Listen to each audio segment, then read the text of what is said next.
Chapter 522. Lone Moon flew down the mountain with Shun Ying on his sword.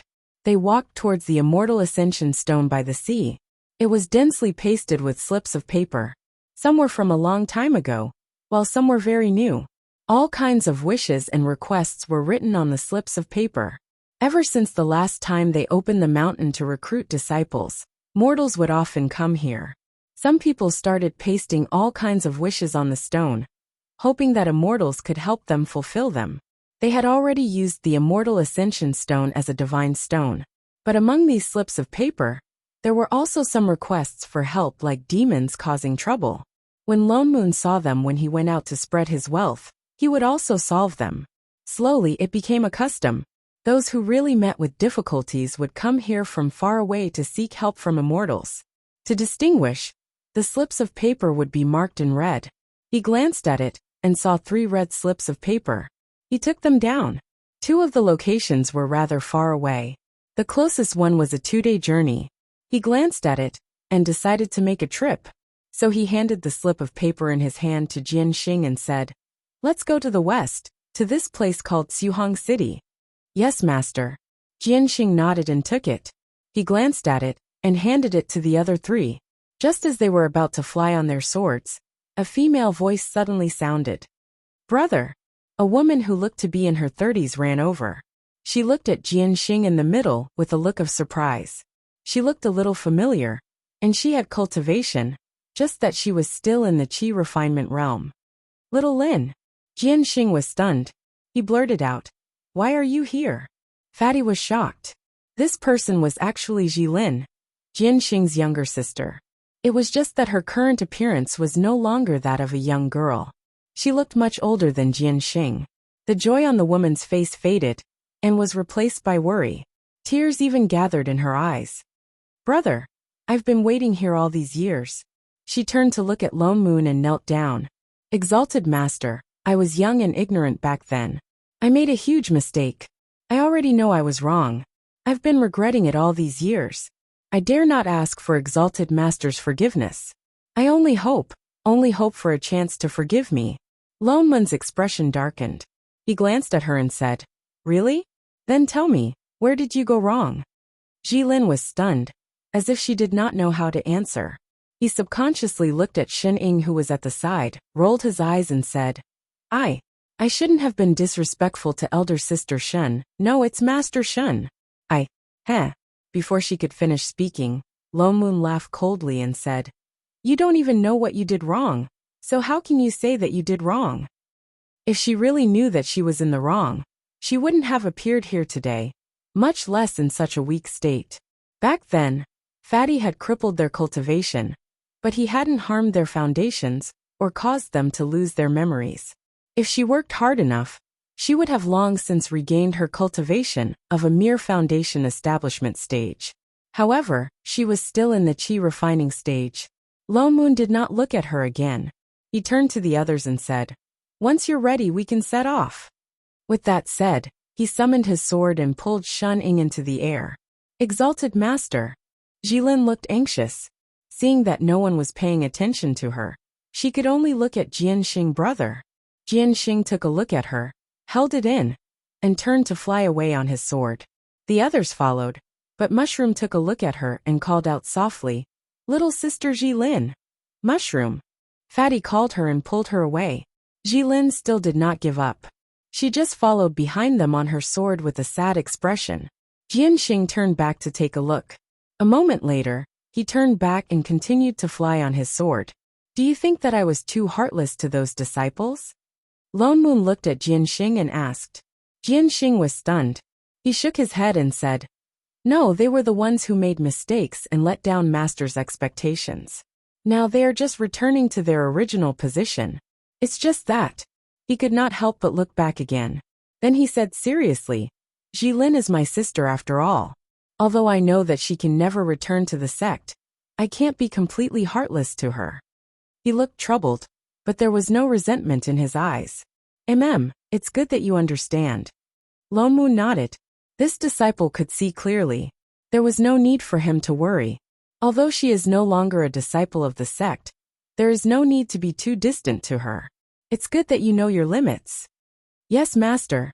Lone Moon did not continue speaking. He continued to fly towards his destination.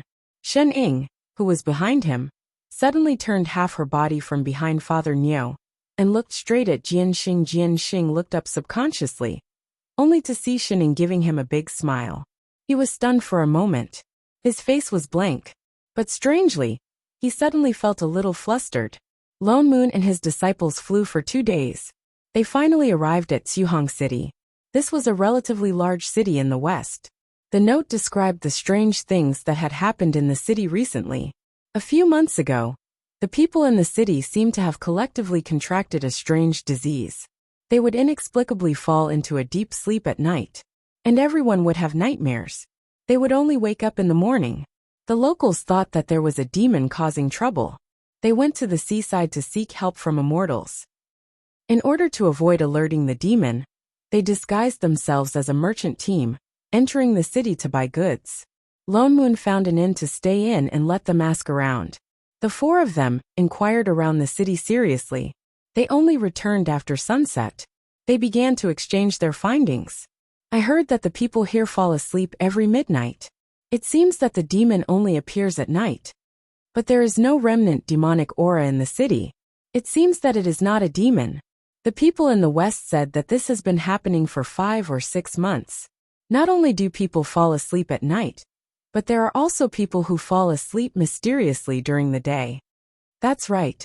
The people in the East said that too. And those who fall asleep during the day will only wake up after 4 or 5 days. Some even need more than 10 days. After they finished talking, they all looked at Lone Moon in the middle. It was obvious that they had no clue. Did you go to see those people who were unconscious? Lone Moon reminded him. Jianxing finally spoke up. Master, I have gone to see a few of them, but there are no other abnormalities in their bodies. It looks like they are just sleeping. Yes, the oldest of the 4 also said. I have also used spirit chi to check their bodies. There is no trace of demonic aura invading them. Lone Moon nodded. Have you thought of any countermeasures? The 4 of them looked at each other before answering. We plan to wait until midnight tonight. After we have ascertained the situation, we will talk about it. Chapter 523. Then rest first, wait till midnight. Lone Moon announced the end of the meeting. The 4 of them got up and left one after another, returning to their own rooms. Seeing them go far, Fatty turned back and said, Master, although there is no demonic chi in this city, there is ghost chi, I'm afraid. I know. Lone Moon nodded. He could naturally see that the one in this city was not a demon, but an evil ghost. Just keep an eye on them and nothing will happen. It's good to gain experience. Fatty nodded, then got up and was about to leave with Mushroom. Lone Moon turned around, only to see Shen Ying sitting still, looking straight at him. What? Supper? Not today, let's go. Sigh, he missed Chef every day. Shen Ying had to take out the pastries in the bag, eating as she went out. Oh right. Lone Moon suddenly thought of something and added, Shen Ying, at night you better not. Before he finished, he saw that she had gone far away. He could only take back his words, forget it. It was just an evil ghost. The one in this city was not a demon. From the moment they entered the city, he could see it. That was an evil ghost that fed on human vitality. And it was very likely to be promoted to a ghost king soon. The reason why the people in this city were unconscious was because part of their vitality was sucked away. Ghosts were actually easier to deal with than demon spirit beasts, of course, if they could be found first. These disciples had never come into contact with ghosts and spirits. It was normal that they could not figure out what it was. As long as they kept calm, they would not be controlled by the evil ghost. With Shen Ying's ability, even the most powerful evil ghost would not be able to capture her. After all, she was the person who had beaten the Ghost King to tears. So if anything happened to anyone, she would definitely not trouble my ass. For all, where is she? Lone Moon looked at the empty room, 10,000 horses galloping in his heart. Fatty was also confused. I didn't see Miss Shen come out?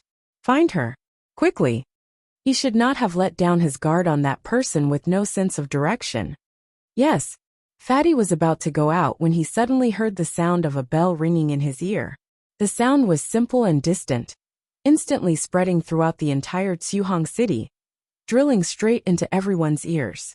For a moment, they only felt that their divine sense was shaken, as if something was about to leave their bodies.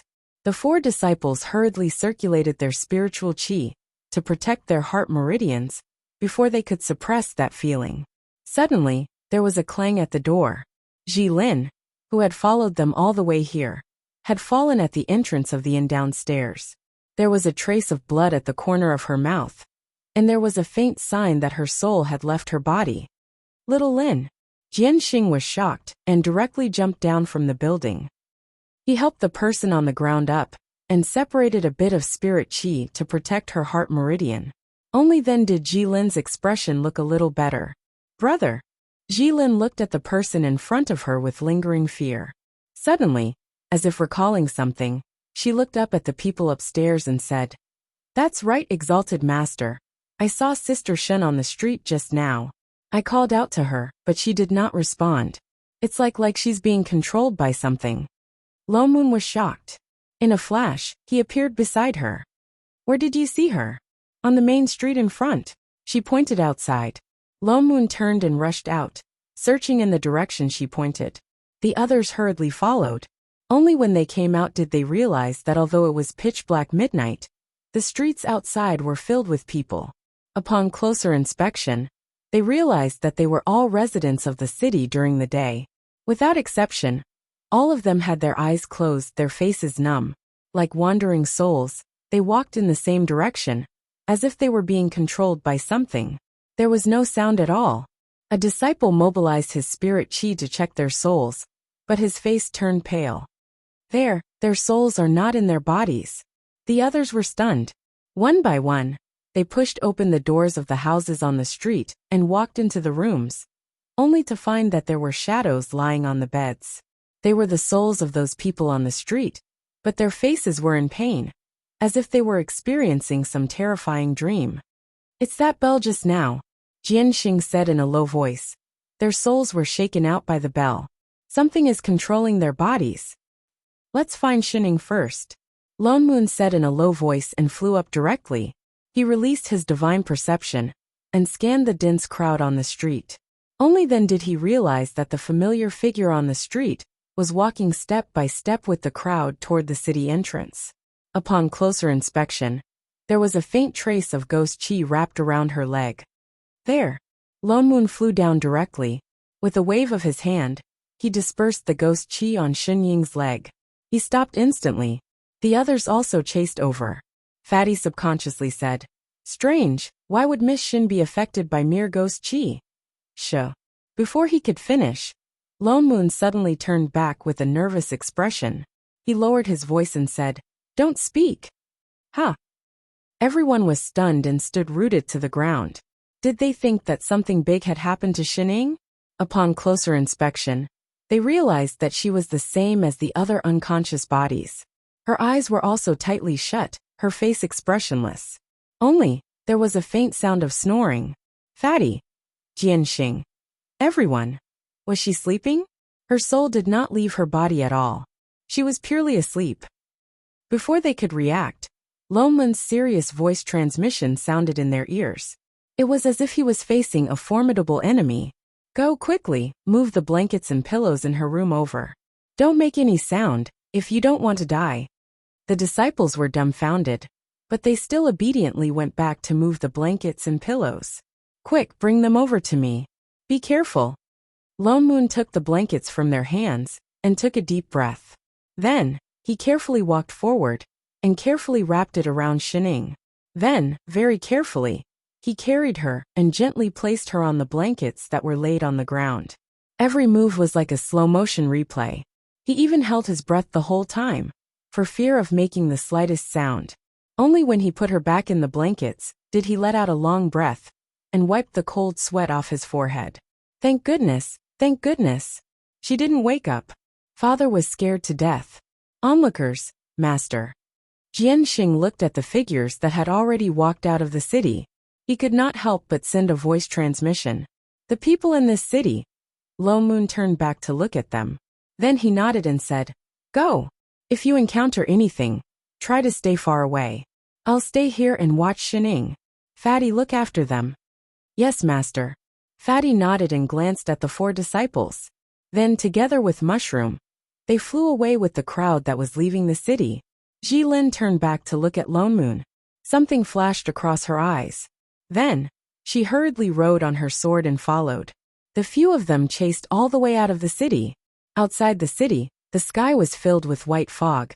The fog was so thick that they could only see about 1 foot around them. The few of them had no choice but to fly down to avoid being separated by the fog. Chapter 524. Let's gather together and follow this group of people. Jianxing instructed in a low voice. The others understood and nodded. That demon definitely had a purpose for controlling this group of people.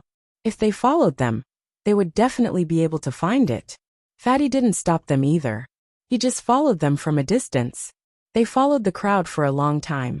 Suddenly, in the white fog in front of them, spots of light appeared, and there were faint sounds of people. Everyone was stunned.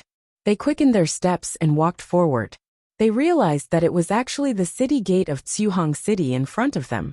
They had clearly followed the crowd all the way out of the city. Why did they turn back? And right now inside Tsuhong City, it wasn't dead silent like when they left the city. Instead, it was brightly lit and noisy, as if it was a festival. From time to time, children carrying lanterns ran across the streets, playing and playing. This situation was strange, no matter how one looked at it. What's going on? The disciples were confused. Brother. Jilin subconsciously grabbed Jianxing's hand. Jianxing frowned. After a while he said, "Let's go in and see what's going on." The remaining 3 looked at each other and nodded. Then they all walked into the city. But Mushroom shook her head and refused to go. She said, "I don't like this place. It's very strange. Can we not go in?" They turned back to look at her. They hesitated again. But if they didn't go into the city, they wouldn't know what was going on. "Sister Mushroom, don't be afraid." Jilin took a step forward. With an amiable look on her face, she advised softly, "Why don't you hold my hand? We will protect you." With that said, she even smiled at her with a gentle look on her face. But she clearly looked older than Mushroom, but she called her sister. It felt strange. Mushroom had a good impression of Jilin. She looked at her, hesitated for a while, but still held her hand and followed them in. Fatty frowned. Something flashed across his eyes. Demons were always more sensitive than humans. Unfortunately, he sighed and could only follow them in. The city was even more lively. The streets were brightly lit. Rows of lanterns were hung. Both sides of the road were filled with all kinds of stalls, selling their wares with all their might. It looked like an ordinary night market. The more they looked, the stranger they felt. But they couldn't tell what was going on. After thinking for a moment, he turned around and asked the person beside him, "Big brother, did something big happen today? Why is the city so lively?" The man looked up at him and said, "You must be from out of town. Our city has a night market every month. It has always been like this." "I see." The disciple's eyes darkened and he continued to ask, "Has anything strange happened in the city recently?" "Strange? What strange thing?" The man was stunned and glared at him with some dissatisfaction. "Our Tsuhong City is peaceful. Don't talk nonsense. Go, don't disturb my business."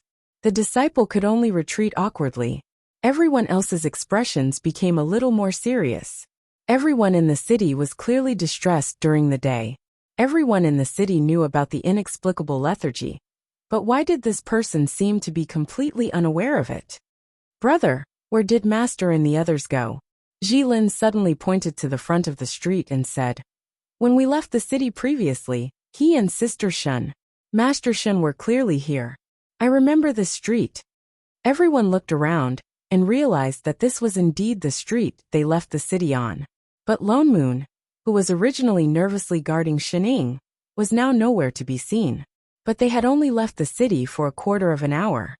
Could it be that they returned to the inn first? Jianxing's expression darkened. "Let's go back to the inn and ask." So the group quickened their steps and returned to the inn earlier. But the strange thing was that the innkeeper didn't seem to recognize them. He thought that they were here to stay, and that Lone Moon and Shining weren't in the inn. The more they thought about it, the stranger they felt. They all looked at Jianxing, who had the highest cultivation. Uncle Master Jianxing, what should we do? He was Lonlin's disciple, the same generation as Fatty, so everyone called him Uncle Master. Let's split up first and ask around. We'll decide after we figure out the situation, Jianxing suggested. 4 hours later, we'll meet here again. The few of them nodded and dispersed in all directions. Even Mushroom was pulled out by Jilin. Fatty didn't go out to ask around. Instead, he sat down in the inn and waited for them to return. 4 hours later, they returned to the inn, but their expressions were not very good. I went to ask around. The people in the city seemed to have forgotten that they were unconscious. It's the same here. I even specially went to the few families that I asked around in the day. They even chased me out. These people seem to be completely different people in the day and at night. Could it be, this is just an illusion? These people are all fake? The few of them paled. If this was an illusion, then how powerful must the other party be to be able to replicate an entire city? No. Jianxing shook his head. They are indeed all people. They don't look like they were created by spells. Everyone was silent. They had no clue at all. Although they were unwilling, they could only turn to look at Fatty beside them. Exalted Master. Jianxing cupped his fists and said, please give us some pointers. Fatty smiled. Seeing that they were indeed stuck in a bottleneck, he reminded them, this is indeed not an illusion, but a dream. Dream. Everyone was shocked and looked at each other. Do you still remember what was written on that piece of paper asking for help? Fatty glanced at them before continuing. It said that at night, everyone will fall into a nightmare and only wake up in the morning. The place we are in now is their dream. Someone has taken control of their consciousness and entered the same dream. The few of them were stunned. No wonder those people completely forgot what happened in the day. They also forgot that they would fall asleep at night. After all, it was a dream. When they first saw the white fog, they were probably already pulled into the dream. But didn't they say it was a nightmare? Jilin asked doubtfully. I see that everyone is quite happy.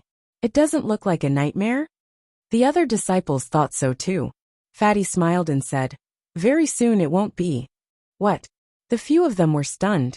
Before they understood what he meant, they suddenly heard a scream. The streets suddenly became chaotic. People kept screaming. A group of people ran past them with panicked expressions. All of them ran back in a panic. What's going on? They stood up directly. The next moment, they suddenly heard a loud roar. Roar. Chapter 525. Instantly, the sound spread through the entire Tsuhong city. Even the ground shook. The few of them walked out of the inn and saw that a huge monster had suddenly appeared outside the city gates. It was pitch black, and it was impossible to see its appearance clearly. However, pairs of blood-red eyes were glowing as they stared at the city. It was extremely tall, almost twice the height of the city wall when it stood up. It waved its huge claws and slapped hard, pushing down the city wall.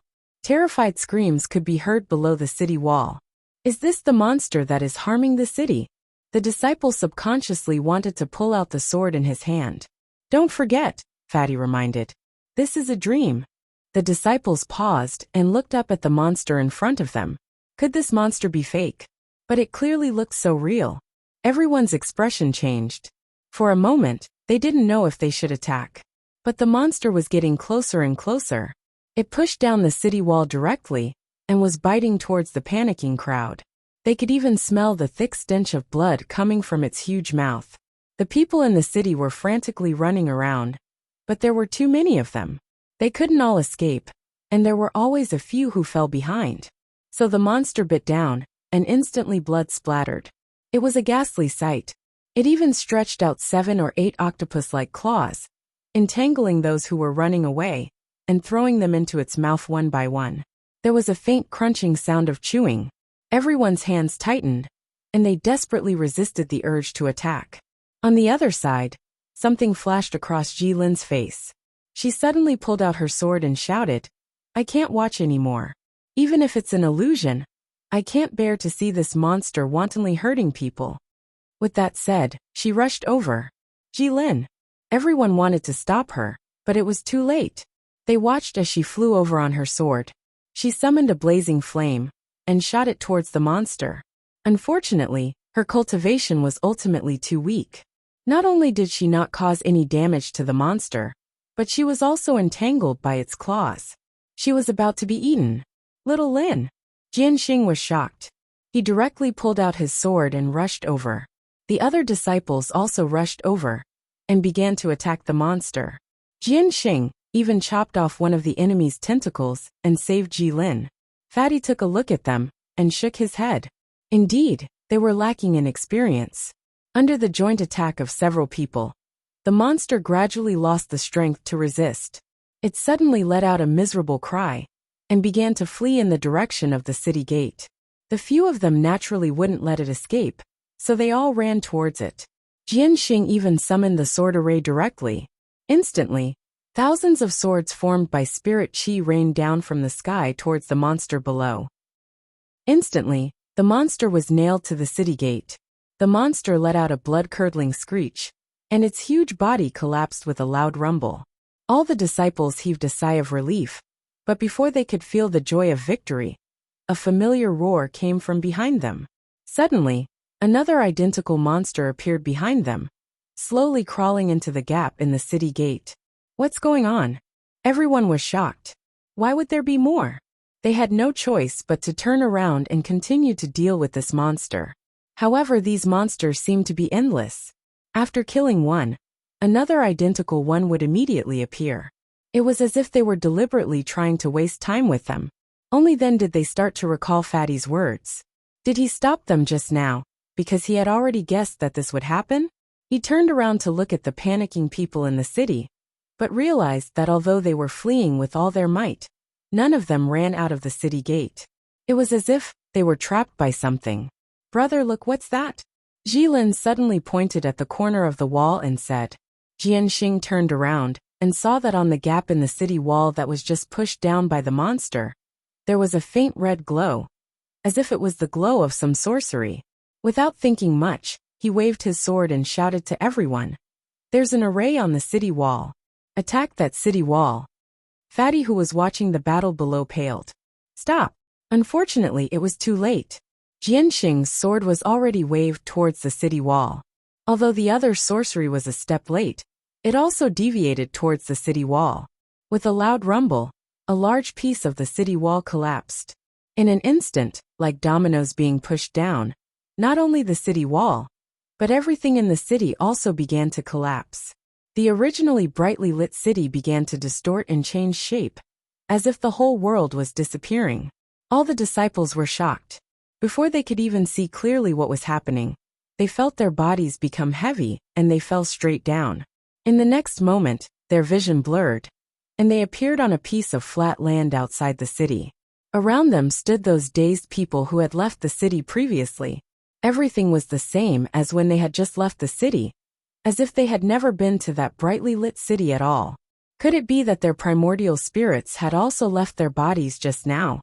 Before they could think carefully, they felt their primordial spirits becoming unstable. A gush of blood surged up, and they all spat out blood. And in the next moment, the people who were originally standing around them suddenly began to collapse powerlessly. In a short while they were all lying on the ground. The few who were injured looked at each other. What was going on? But when they looked up, they saw Fatty with a solemn expression. Oh no! Fatty looked up at the sky that was already beginning to brighten. Those living souls in the city. He turned around and summoned his flying sword. Exalted Master, what exactly is this? All the disciples still looked confused, completely unaware of what was going on. Fatty glared at them somewhat angrily, then explained. Have you all forgotten that the souls of the people in the city have all left their bodies? How are they going to return to their bodies if their dreams are directly interrupted? Fatty said as he flew up on his flying sword. All of you stay here and look after their bodies. Don't let that evil ghost come near. With that said, he turned and flew directly towards the city.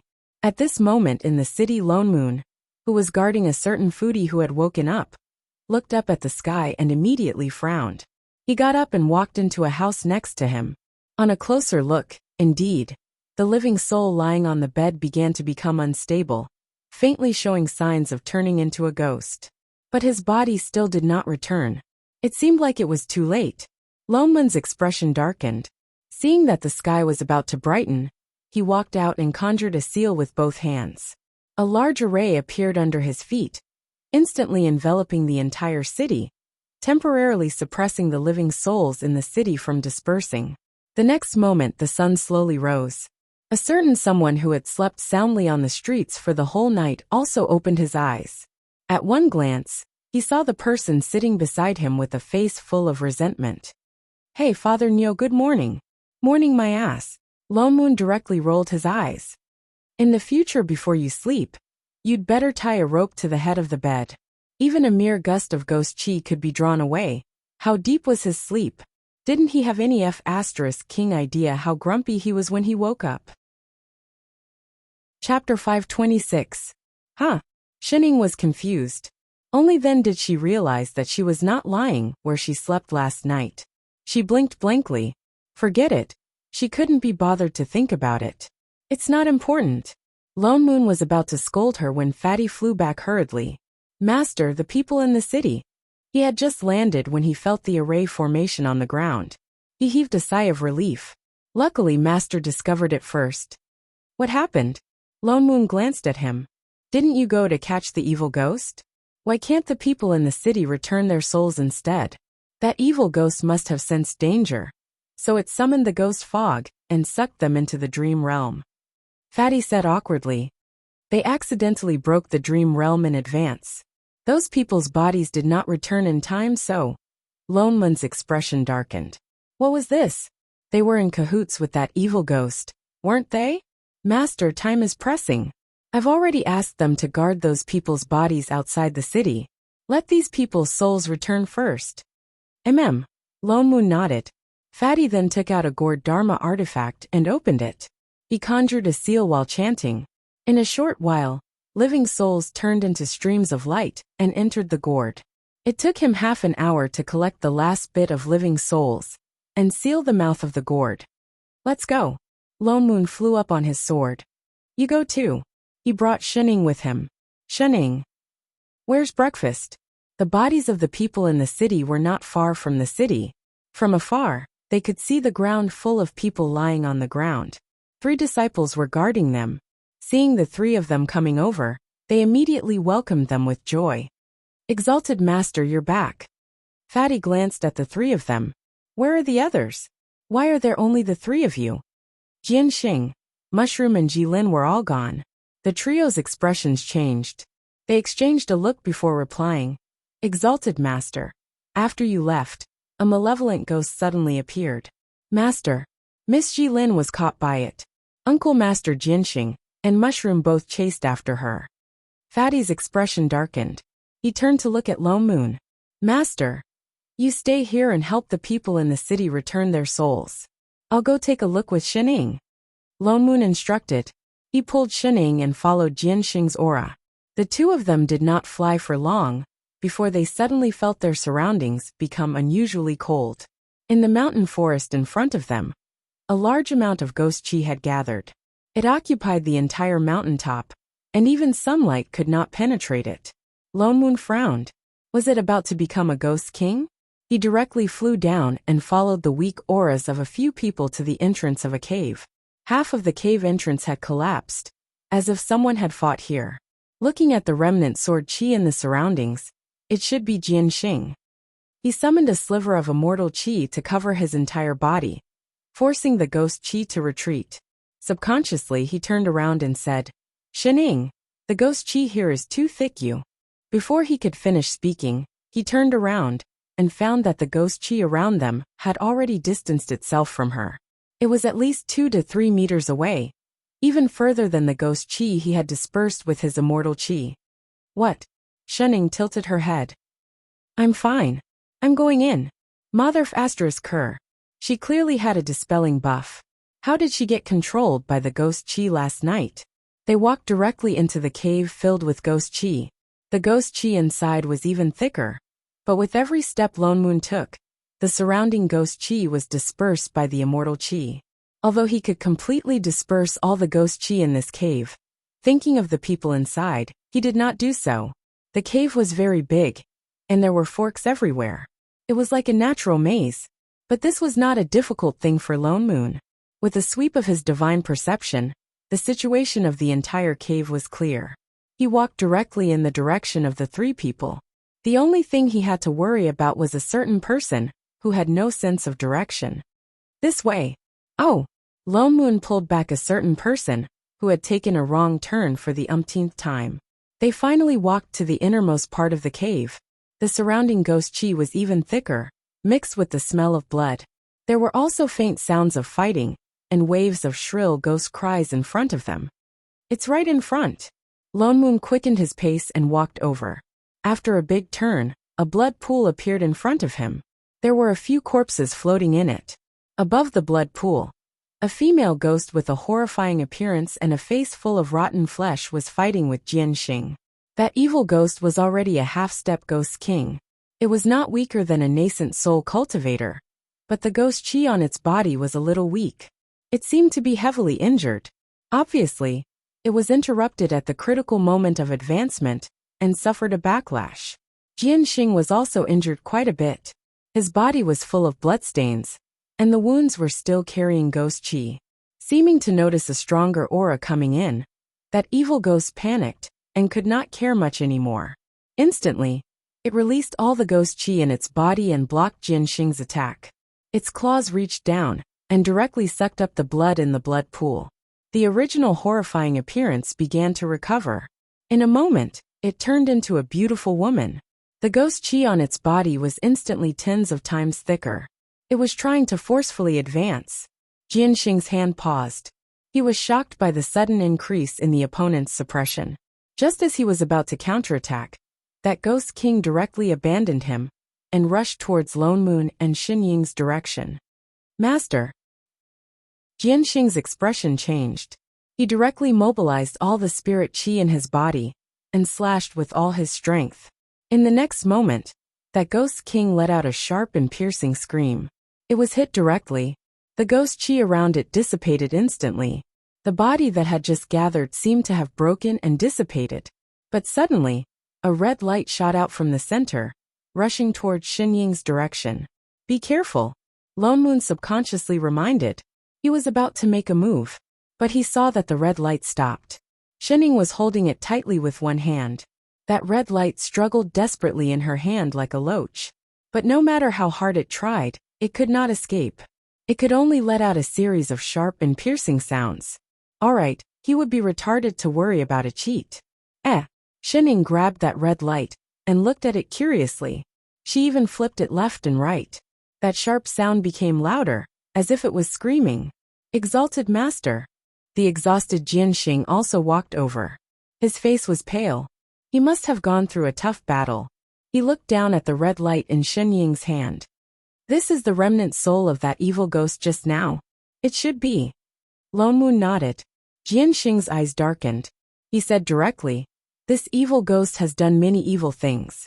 In order to prevent it from recovering, even if it is a remnant soul, we should destroy it as soon as possible. Lone Moon frowned and looked up at him. It is already a remnant soul. It can't recover anymore. If we continue to attack, it will only be destroyed. But Jianxing was stunned. His face was full of confusion, as if he didn't know how to handle it. Chapter 527. Lone Moon took out a Dharma talisman and sealed it on Xinying's hand. Immediately, the red light went into the talisman. Bring it back to the mountain and use spirit chi to cleanse the malevolent chi on it. Then send it to Samsara. With that said, he was about to keep the talisman, but after some thought, he stuffed it into Xinying's storage bag. The immortal chi on him was too thick. He was afraid that he might accidentally destroy the remnant soul. It was safer to put it on Xinying. Yes, Master. Jianxing nodded. He glanced at Xinying and said nothing. Suddenly the ground shook. Without the support of the evil ghost's ghost chi, the mountain started to become unstable. This place is going to collapse. Let's leave quickly. Lone Moon reminded. Wait. Jianxing turned around. Mushroom is here too. He pointed to the side. Indeed, Mushroom was lying there, seemingly unconscious. Lone Moon went up and picked her up. He looked around but didn't see anyone else. He asked subconsciously, "Where's your sister? Wasn't she captured?" Jianxing's face paled. His eyes dimmed. He lowered his head with some sadness. Lone Moon understood instantly. It seemed that he was too late. He didn't know what to say. He sighed and didn't stay any longer. He set up an array and teleported them out. Before the four returned to the flat ground, they saw Fatty and the others rushing over. "Master, have you dealt with that evil ghost?" Fatty quickened his steps and walked over. But he saw the person he was carrying. "Mushroom, what happened to her?" Fatty hurriedly took her and examined her carefully. She was injured by that evil ghost and fainted. Lone Moon explained casually, "That ghost is very good at absorbing souls. Her divine soul might be unstable." Fatty's expression changed. He hurriedly took Mushroom's hand and sent some immortal chi into her. Indeed, her primordial spirit was about to leave her body. He hurriedly cast a spell to help her stabilize her primordial spirit. Lone Moon turned to look at Jianxing behind him. He took out a recovery elixir and said, "You're injured quite badly. Eat the elixir and rest here for a while." "Thank you, master." Jianxing took the elixir and ate it. Instantly, the wounds on his body began to heal. Instead, the other disciples looked behind them and seemed to realize that one person was missing. They couldn't help but ask, "Uncle Master Jianxing, where's Miss Jilin? Why didn't she come back with you?" Jianxing, who had just sat down, swayed a little. He clenched his fists by his side and said in a low voice after a while, "I didn't make it in time. She was harmed by that evil ghost." Everyone's faces turned pale, and they couldn't help but sigh. Especially that disciple who spoke earlier. He didn't know what to do. Though Jilin had already been expelled from the sect, she was, after all, a partner who had once cultivated together. Though she had made a mistake along the way, it was not a crime worthy of death. After all, there was still a bit of friendship, especially since she was Jianxing's younger sister. The reason why Jianxing trained harder than anyone else was partly because of this sister. As long as he finished his studies and went down the mountain, they would be reunited one day. It was a pity that the world was unpredictable. The scene quieted down. No one knew how to comfort him. Lone Moon sighed as well. In a low voice he said, "This time, regarding the matter of the evil ghost, it was your misjudgment. That's why so much trouble has occurred. In the beginning, not only did you not recognize the cause of the trouble, you even shattered the dream realm in advance, causing the souls of the entire city to be unable to return." He glanced at these disciples. He had to admit that they were indeed inexperienced.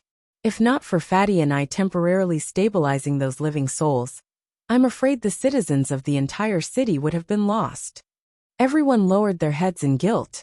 It was indeed their fault. They thought that something that could affect the entire city must be something like a large demon beast. Who would have thought that it was actually something like an evil ghost? That's why the entire city was almost harmed. After this incident, all of you need to know that no matter how powerful a cultivator is, he is not omnipotent. He can also fail miserably. You must not be arrogant and forget your original intentions. Originally, this matter was very easy to resolve. There was no need to wait until nightfall. All they had to do was find the ghost chi and destroy the nest. In addition, the yang chi was stronger in the day, so the evil ghost was easier to deal with than at night. But none of them noticed this. They didn't even notice the ghost chi in the city. Needless to say, he and Fatty were a little disappointed. "Yes, exalted master." All the disciples replied in unison. Lone Moon didn't say much either. After all, everyone was injured. Previously, they were forcefully pulled into the dream realm, and then they broke the dream realm and were ejected out in advance. Other than Fatty, who was prepared in advance, all of them were more or less injured. He thought for a while and took out the other 2 pieces of paper asking for help. Then he looked at everyone and made arrangements. "Fatty, bring Mushroom and Jianxing back to the sect to recuperate first. Let the 3 of them deal with the next 2 places."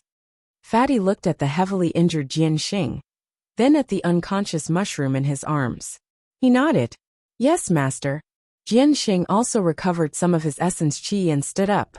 Fatty then took out a Dharma artifact and flew away with the 2 of them. In the next few days, Lone Moon wasn't in a hurry. He brought the 3 disciples and dragged Shening, who wanted to slack off all the time, towards the remaining 2 places. If they encountered other matters along the way, they would settle them along the way. What was surprising was that along the way, they actually met other cultivators. But their cultivation levels were generally not high. Most of them were at the first or second level of chi refinement. Lone Moon thought that the wealth he gave away earlier must have worked. Some people had already picked it up and started cultivating. They even met a cultivator who had just reached foundation establishment not long ago in a small town. He brought a group of people at the first or second level of chi refinement and was about to deal with a 4th level demon beast. They even helped him along the way. After asking, they found out that the foundation establishment cultivator had picked up a book a few years ago and tried to cultivate it. He didn't expect it to really work, so he spread it out. Now, everyone in the town had started to cultivate it. Lone Moon expressed that he was very satisfied with the effect of giving away wealth. But without guidance, their cultivation was much more difficult. They searched towards the address on the paper. This time, they didn't encounter any major problems. It was just 2 low-level demon beasts that caused trouble. The 3 disciples easily settled them and didn't cause any more trouble. But the state of mind of the 3 was still very obviously different from before. That unique air of arrogance about them also lessened. When they encountered danger, they were also more cautious. When they finished all 3 missions and returned to the sect, it was already 3 months later. The moment they entered the door, a gust of wind with sword chi blew over instantly. Then, it directly stopped in front of Shening. "Master!" A familiar voice sounded instantly, with a strong sense of joy and longing. "Hey chef!" Shening waved and greeted. "You're back. There's supper again." Chapter 528. Master. Chef stared intently at the person in front of him. His mind and eyes were filled with her figure. The hands by his side loosened and tightened several times, as if he wanted to do something, yet he was somewhat hesitant. Only his gaze became more focused, as if something soft was slowly flowing out from within. Lone Moon. He felt that it was the smell of dog food. "All right, everyone go and rest." He waved at the 3 disciples behind him. "Don't eat dog food here." The 3 of them bowed and followed Lone Moon away quickly. However, they couldn't help but turn back and look at the 2 people in front of the mountain gate. These disciples rarely went to the back hall. In addition, I Ching had left the sect for many years, so they didn't know his relationship with Shening. They couldn't help but feel confused. Did they hear wrongly? Just now, they heard Exalted Master I Ching call Exalted Master Shen Master, but they didn't look like Master and Disciple? Chef didn't move the whole time. Only when everyone left did he finally reach out and hug the person in front of him, so tightly that there wasn't a single gap. His warm breath, accompanied by his low voice, entered the bottom of her ears, faintly carrying a hint of grievance. "Master." Master, sigh. "Master." "What?" He just called her over and over again, as if he didn't get tired of it.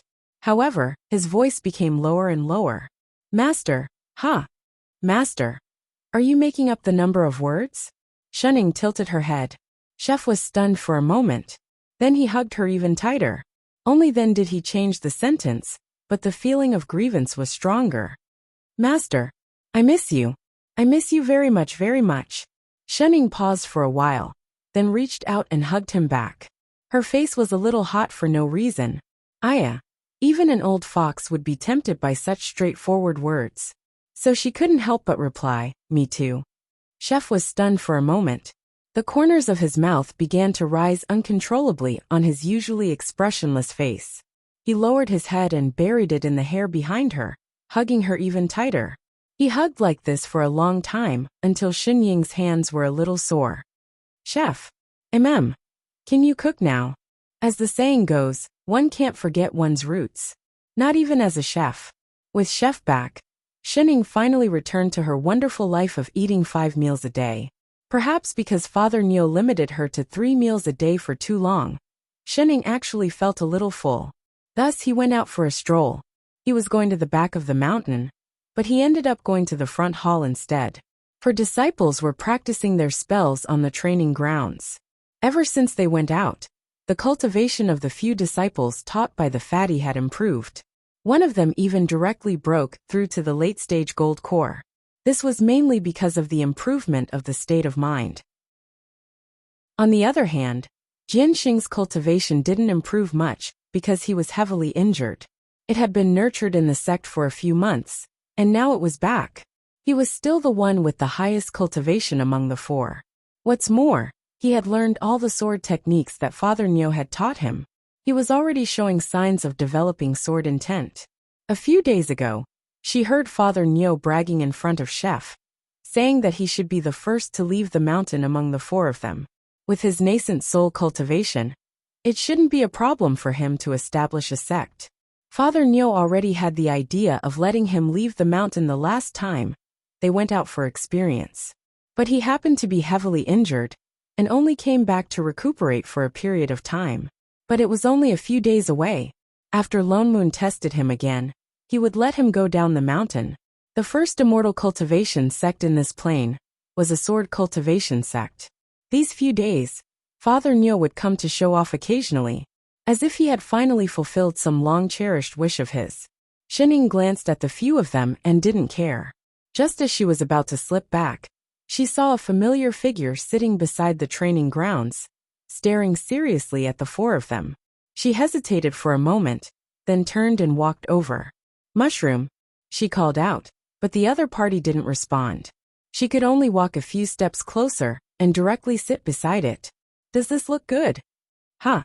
Mushroom got a fright and turned to look at her. After a while she smiled and said, "Shining, why are you here?" "I just walked and arrived." It was definitely not because she wasn't here and she got lost. She replied casually. "Why didn't you go to the back mountain to plant mushrooms?" "There was no one to lead the way. Guizhe said there's no need to plant mushrooms anymore, so I didn't plant them." Shening paused in the act of eating the pastries and turned to look at her. After a while she slowly responded, "Oh." She looked down at the little stool under her, and continued to ask, "Are your injuries healed?" She nodded hard. "Guizhe helped me heal them, I'm fine now. Look." With that said, she even opened her hand for her to look, her face innocent. Shening tilted her head and held her hand, and really looked at it. "How long did it take to heal you?" "I'll be fine in a month." She smiled even more happily. "I'll be fine before you guys come back." "Oh." Shen Ying's eyes narrowed. She patted the pastry crumbs on her hand, and opened the bag to take out a bright red fruit. She handed it over. "Want some?" Mushroom's eyes lit up. She nodded like a chick pecking at grains. "Yes." With that said, she nodded and took it over. She held the fruit with both hands and started munching on it. She quickly finished the fruit, and turned back to look at her with sparkling eyes. She said sweetly, "Thank you." Shen Ying's eyes darkened instantly. She retracted her lazy aura. "Wrong answer." "Ah." Mushroom was stunned. In the next moment, Shen Ying suddenly reached out and strangled her neck. "You forgot to give me a card. Good person card. You." Before she could say anything, her whole body was lifted up by one of Yao Xi's hands. A terrifying aura instantly surged towards her. The other party's grip wasn't very tight, but she felt like she couldn't breathe. Boundless terror engulfed her. It was as if there was only one word left in her mind, death. Her voice resounded in his ears, enunciating every word. "Speak. Where's Mushroom? What are you doing?" Before the other party could answer, the practicing disciples had already surrounded them. The one in front was Jianxing, still holding a practice sword in his hand. What are you trying to do?" Jianxing glanced at Shening, and looked worriedly at the person in her hand. There was even a hint of nervousness in his tone. "Hurry and let go of Miss Mushroom." The other disciples all spoke up. "Exalted Master, you." "Exalted Master, Mushroom's injuries have just healed.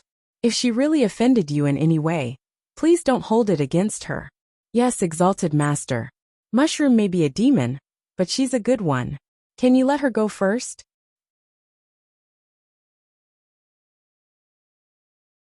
Chapter 529. Shening didn't even look at them, but her expression darkened. She said word by word, "I'll ask again, where's the mushroom?" All the disciples were stunned. What did she mean? Wasn't it the mushroom in her hand? Jianxing couldn't hold it in anymore, and attacked with his sword.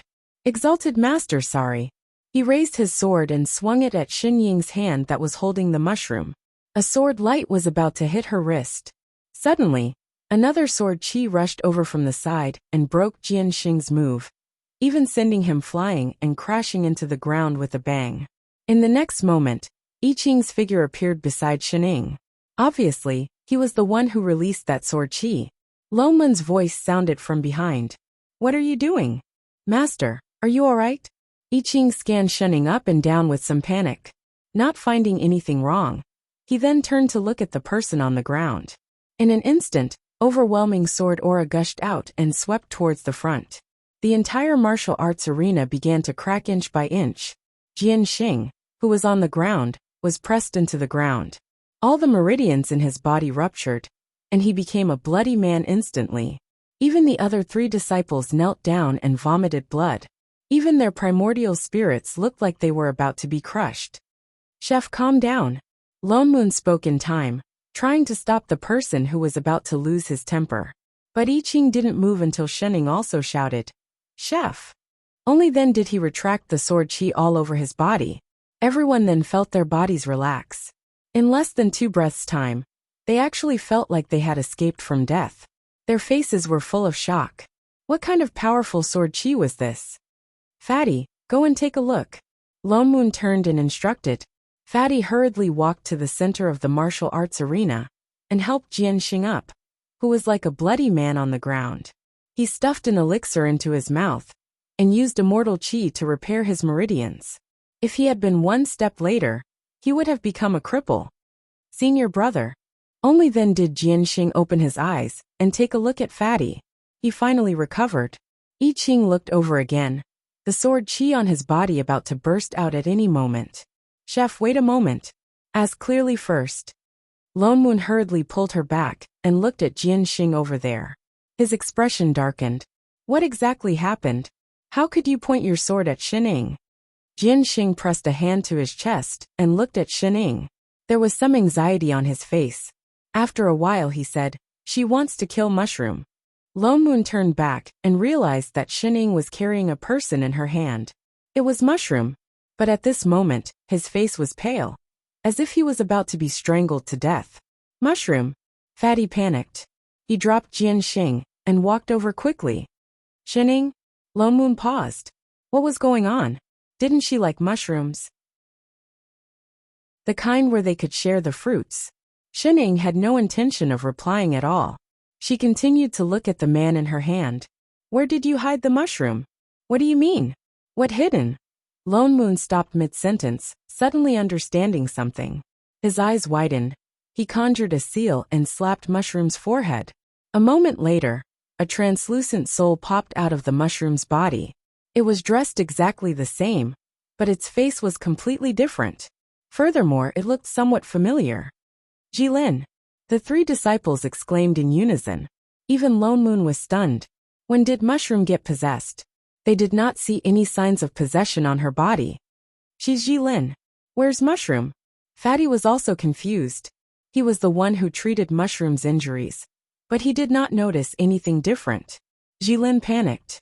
She turned and wanted to float away, but Shening let go of Mushroom's body and grabbed her translucent soul again. She did not even change her hand. Still not going to talk.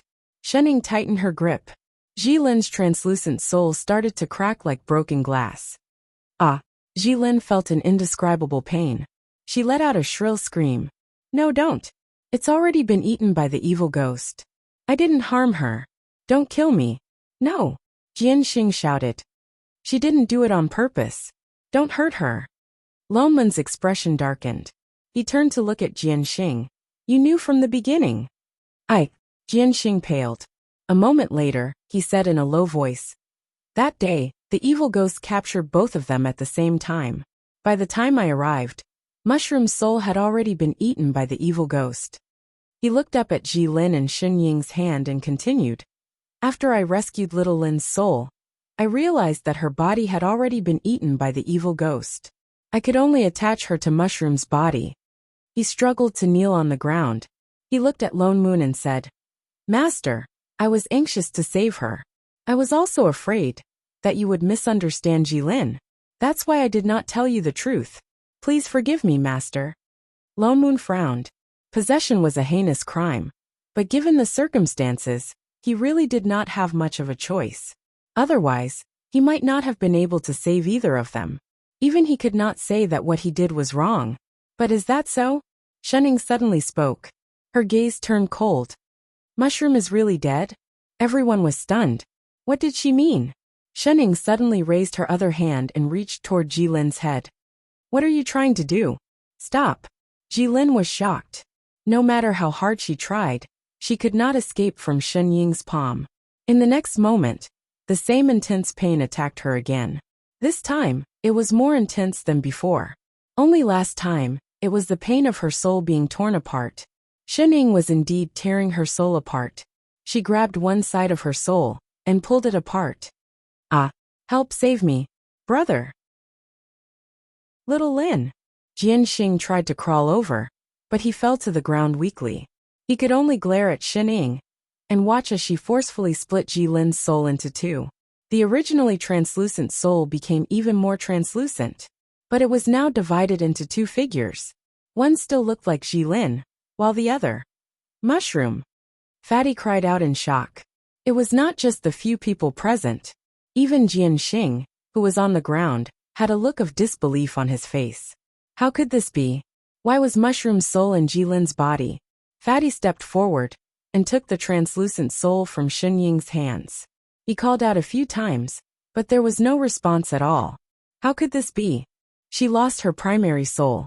This is only one of her souls. Lone Moon took a look and saw the problem. A soul that had lost its primary soul had no sentience. That was why there was no response. Chapter 530. Lone Moon turned to look at Jilin, who was still screaming in Shen Ying's hands. You swallowed Mushroom's soul on purpose. That soul of Mushroom might have contained her memories, which was why she could hide it for so long, even fooling Fatty. This was also why they could not tell that Mushroom had already been possessed. Mushroom wasn't devoured by the evil spirit on its own. You did it, didn't you? No. I don't know. Jilin kept struggling. Perhaps it was because of the pain of her soul being split, or the guilt of being discovered. She started to speak without thinking. I just wanted to come back. Everyone's faces darkened. They looked at Jilin in disbelief. If she had done this on purpose, then some things were not just coincidences, including the fact that her soul had just left her body, and she had just lost her soul. They could not help but think back to what they had experienced. They could not help but guess that she had always been at the foot of the mountain. Suhong City was not far from here. Perhaps she had. At that moment, all the disciples felt a chill down their spines. Even Jianxing's face was pale. He looked shocked. Lone Moon's eyes darkened. He raised his hand and dissipated the life force around Jilin's soul. Her originally transparent soul began to reveal traces of black. That was Ghost Chi. She was no longer a living soul. She was a real ghost. He set up a reincarnation array.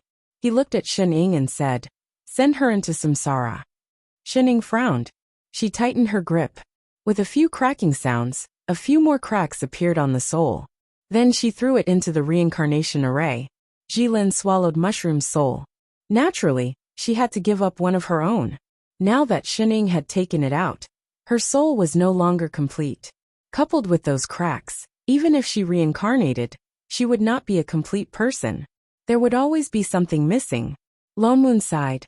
He turned to look at Mushroom beside Fatty. She was even worse off. She only had one soul left. He did not know how long she would have to stay in the river of forgetfulness for a chance to reincarnate.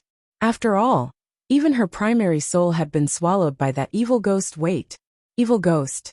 Lone Moon paused. Suddenly he recalled something. Shen Ying, where's the remnant soul from the evil ghost? Shen Ying stared blankly at him. A moment later she said, "Oh, it's here."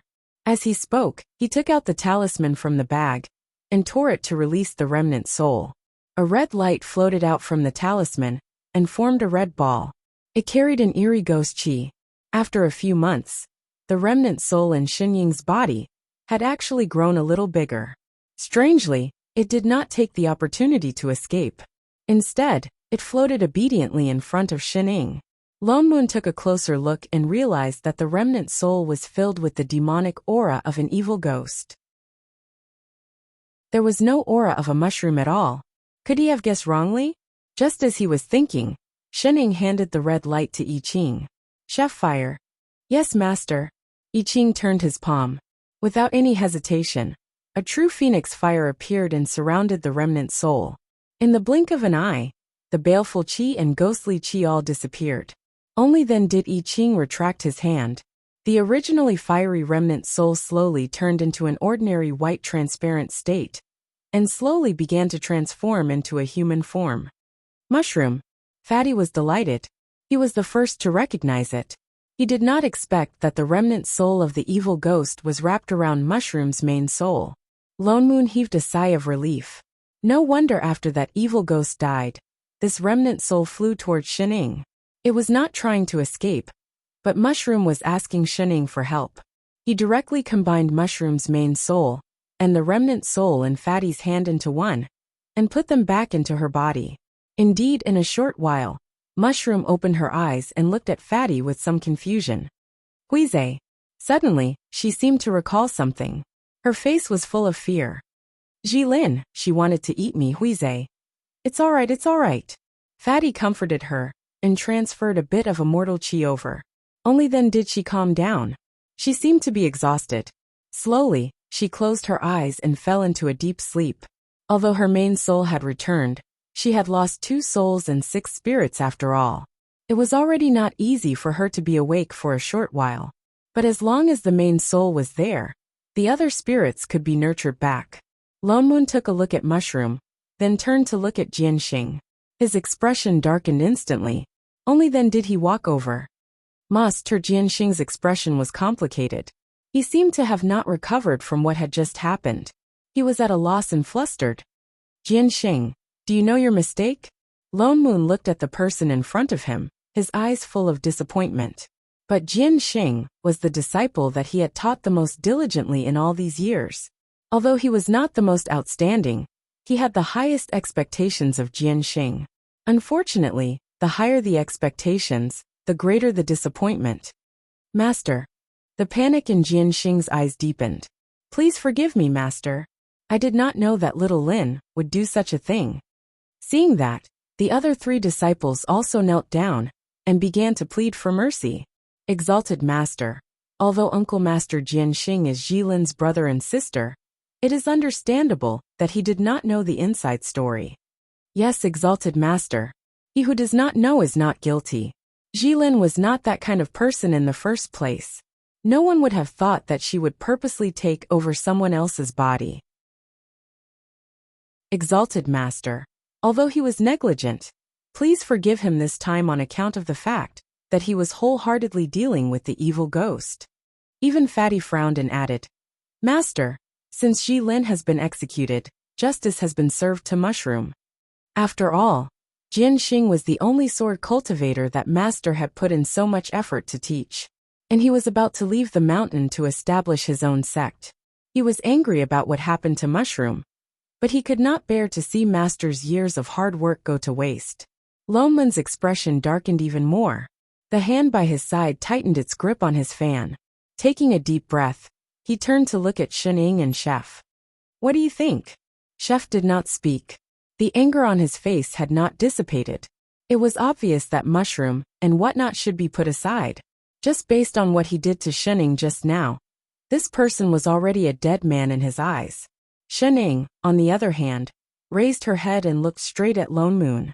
After a while she said, You can decide. You don't have to listen to other people's opinions, including mine. Lone Moon was stunned for a moment.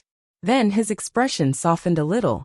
He continued to turn to look at the person on the ground, and asked word by word. Jianxing, apart from helping Jilin to take over your body, do you really know nothing about her plot? Jianxing paused. After a while he still nodded and said, I really don't know. Jianxing. Lone Moon took a deep breath and then let out a long sigh, as if he had finally let go of something. You disappoint me too much. Jianxing panicked. Suddenly, he had the illusion that he was about to lose something. Frantically, he reached out to the corner of Loneman's robe. Master. Chapter 531. But Lonemoon took a step back and dodged his hand. Now that things have come to this, you still don't know how to repent. You said you didn't know Jilin's plot at all. But why did you have to kill that evil ghost back then? Even to the last remnant of her soul? That day when Shening caught that remnant soul, he had suggested to completely destroy that remnant soul. His face paled, and he couldn't speak. As a cultivator, you should know that even if it's an evil ghost, purifying it and sending it into samsara is the best solution. But you didn't do that. Lonemoon said in a low voice, directly exposing his thoughts. With your cultivation, a half-step ghost king can't hurt you like that. Unless that evil ghost was forced into a corner by you, and had no choice but to make you pay at the cost of her soul dissipating. He couldn't speak, but his body started to tremble. You said you didn't know about Jilin's plot beforehand, I believe you. But after you helped Mushroom resurrect her soul, you should have long discovered the truth. But you still chose to kill that evil ghost. Lonemoon looked straight at him. Did you really do this just to get rid of the evil, and not to help Jilin hide the truth? Jian Xing's body swayed, and he directly sat on the ground, his face ashen. Wrong is wrong. If you had taken the initiative to confess from the start, I might have let you off. Lonemoon closed his eyes and said with some fatigue, Jian Xing, you really disappoint me. Master. He suddenly raised his head and looked at him with a complicated expression. Then teach me, what should I do? She's my sister, my only family. If I don't help her, am I supposed to watch her become a wandering ghost? Then you can bear to let Mushroom's soul dissipate. Jian Xing's expression became more and more stubborn, as if he was staking it all on one throw. He smiled and said, Everyone has their own selfish motives. I chose to save my own sister. Is that wrong? There's no such thing as right or wrong in this world. It's just different standpoints. Besides, wasn't Master the reason why little Lin became like this? What did you say? Lonemoon frowned. Isn't that so? Jian Xing said with a mocking smile. You took her into the immortal sect, and let her see a wider world. But then you abandoned her. How could she not be resentful? Everything she did was for the sake of returning. What wrong did she do? Lonemoon's frown deepened. Who in this world is completely selfless? However, the more he spoke, the more energetic he became, as if he wanted to pour out all the words he had suppressed for so many years. Even if you're master, you're still the same. Do you think that helping the wicked is purely selfish? Lonemoon laughed coldly, and the last bit of pity in his heart disappeared. Isn't that so? Lonemoon thought that Lonemoon was going to deny it. He pointed at Shening and said, Isn't she your selfish motive? She's clearly useless. She can't even abstain from eating. But you protect her all the time and favor her. You can't tolerate others talking bad about her. Just because Jilin offended you, you expelled them from the sect. She can eat spirit fruits that are 100 years old. She can take spirit herbs that are 10,000 years old. And she can waste the inner cores of high-level demonic beasts as she pleases. Yet, he wasn't willing to give a single cent to his sect's heavily injured disciple. Why? Isn't it because of master selfishness? I Ching couldn't take it anymore.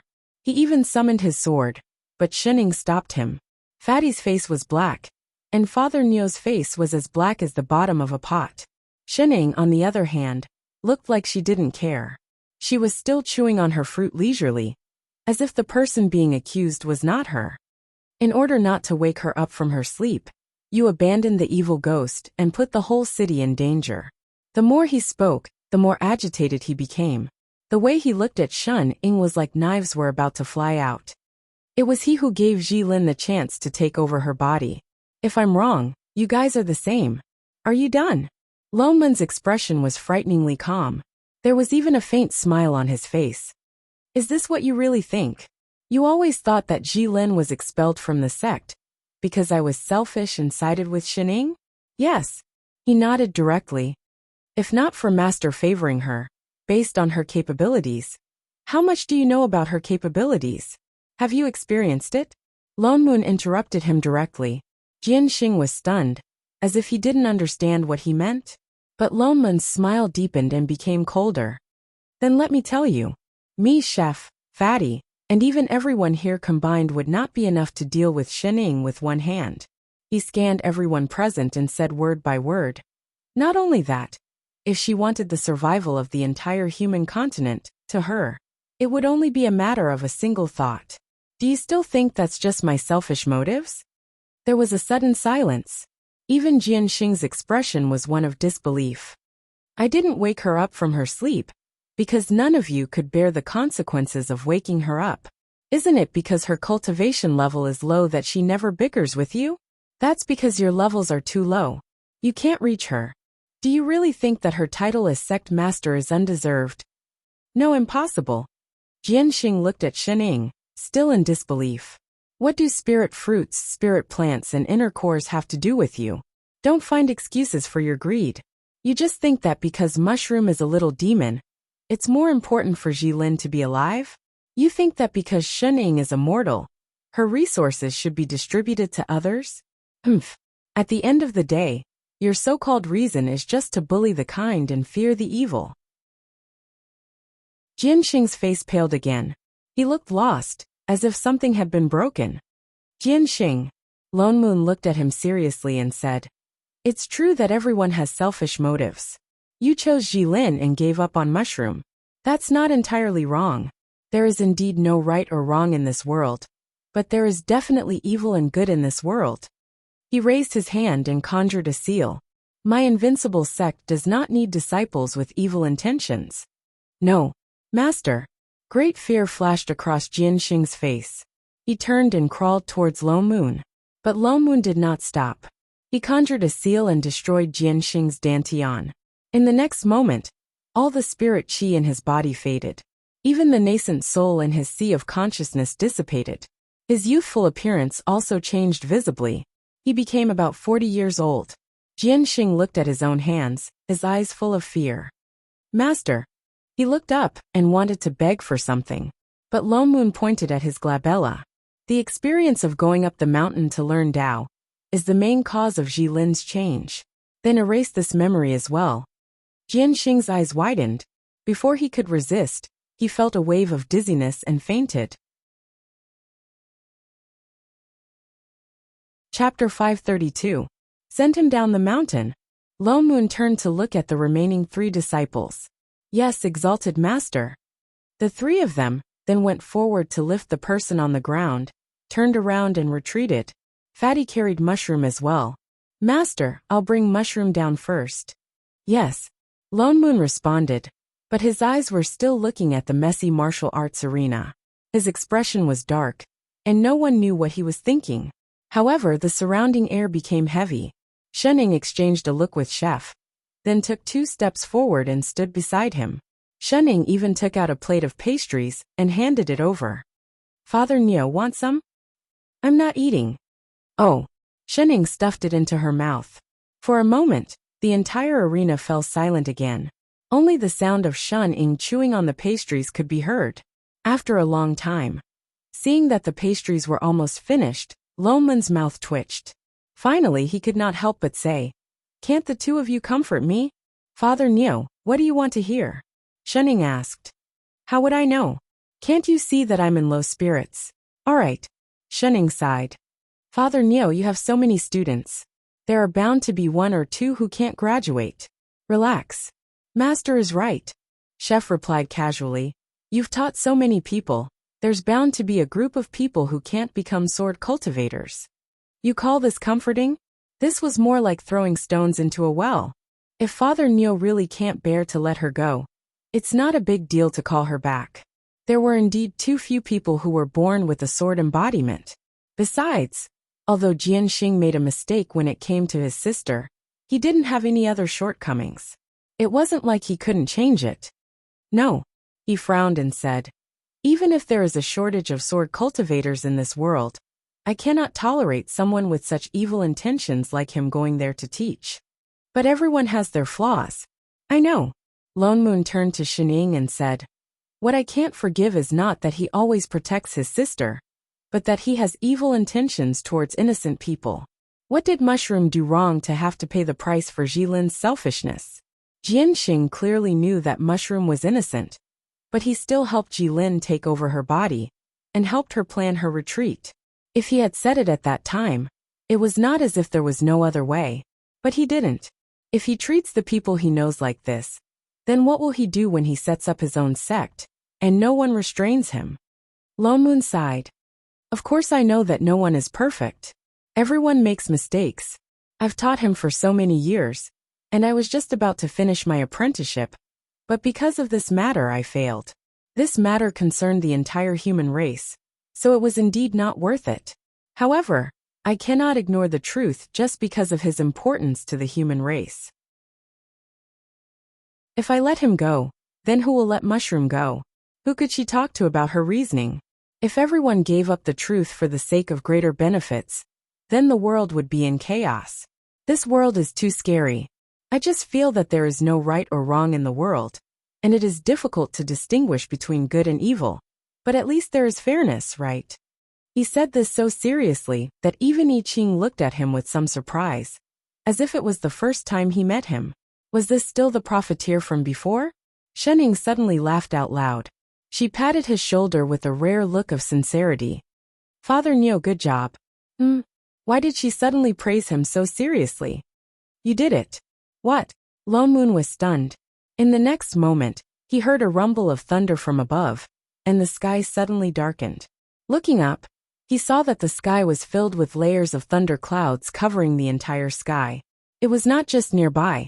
He subconsciously released his divine perception to scan, and found that the entire human world, no, it should be said that the entire plane was like this. Thick thunder clouds appeared in every part of the sky of the entire plane.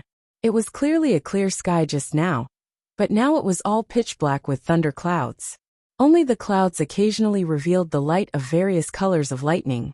The thunder clouds were extremely thick. They looked like tribulation clouds, but they were different. Especially above the clouds, there seemed to be something huge forming, like a huge invisible net covering the entire plane. That thing was familiar yet strange, invisible and yet everywhere. Lone Moon even felt that it was close to him.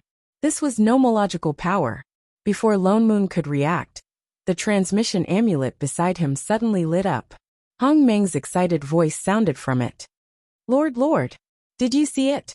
It's the heavenly Tao. The heavenly Tao is born. Look at the sky. It's the heavenly Tao finally born. That's great. Sob. This world finally has a heavenly Tao, ha ha ha, wah. Hong Meng cried and laughed at the same time. He was so excited that if he was not careful, he would drill through the transmission amulet. His voice was so noisy that it gave Lone Moon a headache. Lone Moon was also a little confused. He looked up at the sky, and once again sensed the layers of tribulation clouds above. That newly born nomological power. Almost instantly, the nomological power above responded to him, as if it was very welcoming of his visit, with a hint of excitement. It was really the heavenly Tao. Why was it suddenly born? They didn't do anything? Something like the heavenly Tao. Shouldn't it be like a constitution? Something that needed to be discussed one by one? After a period of practice, could it finally be confirmed? Shening, the manager, hadn't done anything yet. Could it be that he had overlooked something?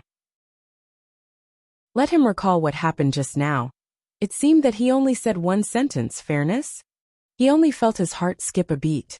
His hand tightened, and he directly crushed the transmission amulet in his hand. Hong Meng's ghostly cries finally stopped. Only then did he turn to look at the master and disciple beside him. His expression darkened, like a storm was approaching. The two of you, you'd better tell me honestly. What exactly is going on? The two of them stiffened at the same time, and turned their eyes. One to the left, and the other to the right. What is Father Nio saying? I don't understand at all. Yes, Father Nio, how can we tell you? Pretend. Continue pretending. Lone Moon pointed to the sky. This heavenly Tao was born because of me, right? I'm just a *king assistant, not even from this plane. Where did I get such great authority? Congratulations, Father Nio. Shening turned and took out a piece of paper and stuffed it into his hand, as if she had prepared it for a long time. You've been promoted.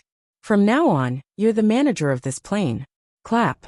With that said, the master and disciple clapped their hands together and let out a series of awkward applause. He subconsciously looked down, only to see that there was an additional A4 paper in his hand. On it was a row of eye-catching big words: Plane Transfer Certificate. Lone Moon. Motherf asterisk Kerr. Chapter 533. 3 hours later.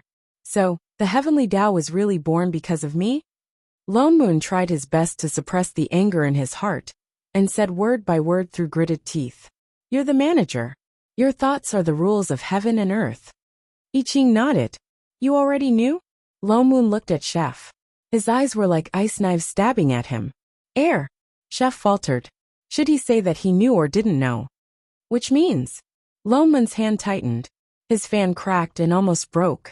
You've been so obedient recently, because you're working together to trick me into getting on board. Father Neo, don't worry about such details. Getting promoted is a good thing. Details my ass. How is this a detail? This kind of job with no salary, no insurance, no rest, 24 hours a day. How is it a good thing? Air. That made so much sense that she had nothing to say. One plane is enough to worry me. Do you think it's fun to throw another one over? He turned to glare at Shening. And Shening, you're just freaking lazy. You're all prodigals who depend on me. How dare you add more work for me? As expected, he still flipped out. Father Neo was so scary. The two of them hugged each other and trembled. You two still dare to show off your affection. Shening. I Ching. They immediately separated and hugged themselves. They lowered their heads and tried to reduce their presence. Anyway, I'm not taking this plane. You can throw it to whoever you want. Lone Moon paced back and forth angrily. If you can't do it, return it to Hong Meng. I'm already busy enough with the previous plane. Who wants to take this rubbish? Then what if we don't care about the previous one? Shening asked weakly. Lone Moon stopped in his tracks. What do you mean? Shening was about to explain when a rumble of thunder came from the sky. The three of them stilled. The lightning clouds that had just dissipated began to gather again. But this time, they only gathered on the mountain top and not the entire plain. And looking at the thick pressure of heaven and earth in the clouds, this was tribulation lightning. Master. Fatty hurried over and looked at the three of them. It's the sex disciples. They're going through the tribulation. It's the golden core lightning tribulation. So fast. Lone Moon paused for a moment. He did not expect that the first lightning tribulation would be here, when the heavenly Tao had just been formed. Let's go take a look. The situation was urgent, so he had to go and take a look. When he reached the door, he paused and turned back to glare at the two. You two wait for me. This isn't over yet. With that he walked out. Shening. I Ching. After a long while. Master, how much food allowance do you think will be deducted this time? 3 months. Why did he feel that 3 years was a possibility? He wondered if he had saved enough food for the past few years. Lone Moon had just arrived at the front hall when he saw the three disciples standing on the platform in the middle with blank expressions on their faces. They looked at the spirit chi around them that had suddenly started to increase explosively, as if they had not reacted at all. What are you waiting for? Hurry up and meditate. The heavenly lightning is coming. Lone Moon reminded them loudly. The three of them were stunned. Only then did they sit down cross-legged. However, they still looked confused, completely unaware of the danger they were in. Lone Moon could not help but speak again. This is your tribulation, and also a test for you by the heavenly Tao. After Golden Core, every major realm, the heavens will send down a lightning punishment. You have to use all your strength to deal with it. Only then can you survive this tribulation. You cannot avoid it, you cannot bear it. And even your life will be in danger. If you succeed, your cultivation will increase. If you fail, you will die. Only then can you obtain the approval of the heavenly Tao. Understand? A trace of panic flashed across the three's eyes, but they immediately calmed down and replied in unison. Yes. Exalted Master. With that said, they began to prepare 120% of their energy. They mobilized their spirit chi and got into a defensive posture. The lightning tribulation in the sky was almost ready, and the surrounding spirit chi was getting thicker. Suddenly, 3 white lightning bolts, carrying with them the power of heaven and earth, broke through the clouds at the same time, heading straight for the 3 people below. Seeing that it was about to strike, Lone Moon also raised his head to look at the sky, intending to observe the first lightning tribulation of this plane.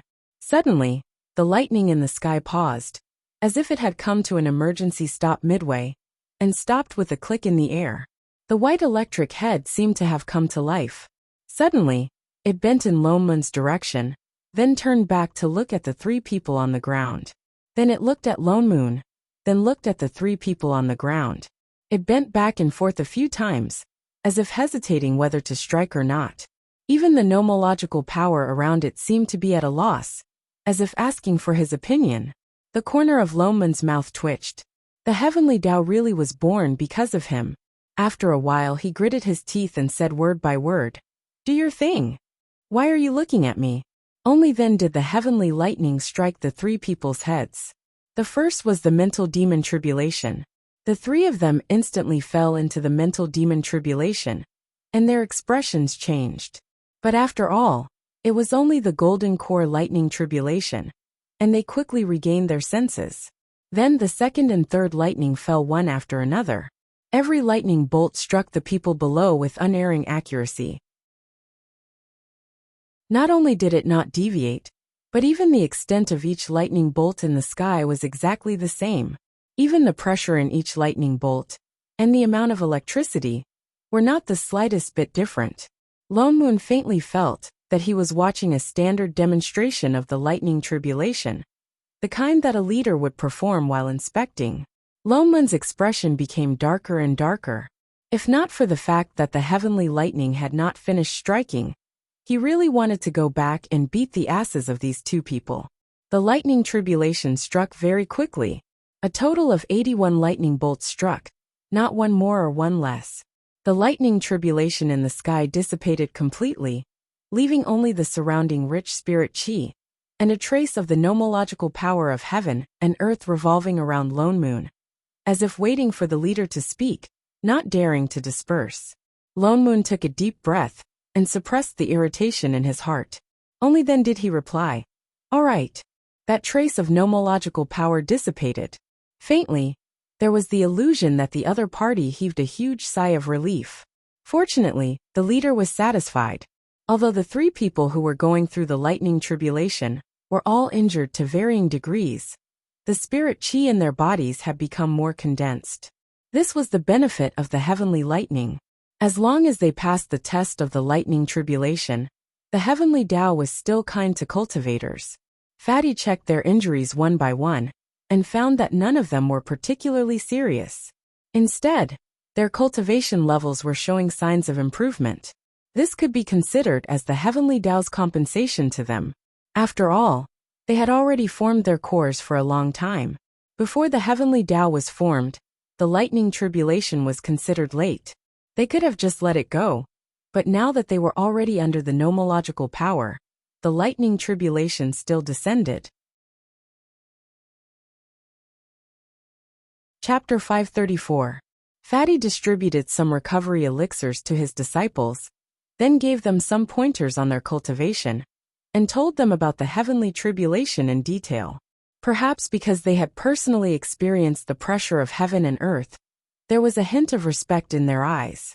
Due to their years of cultivation, they had unconsciously developed a sense of superiority, which unexpectedly dissipated a lot.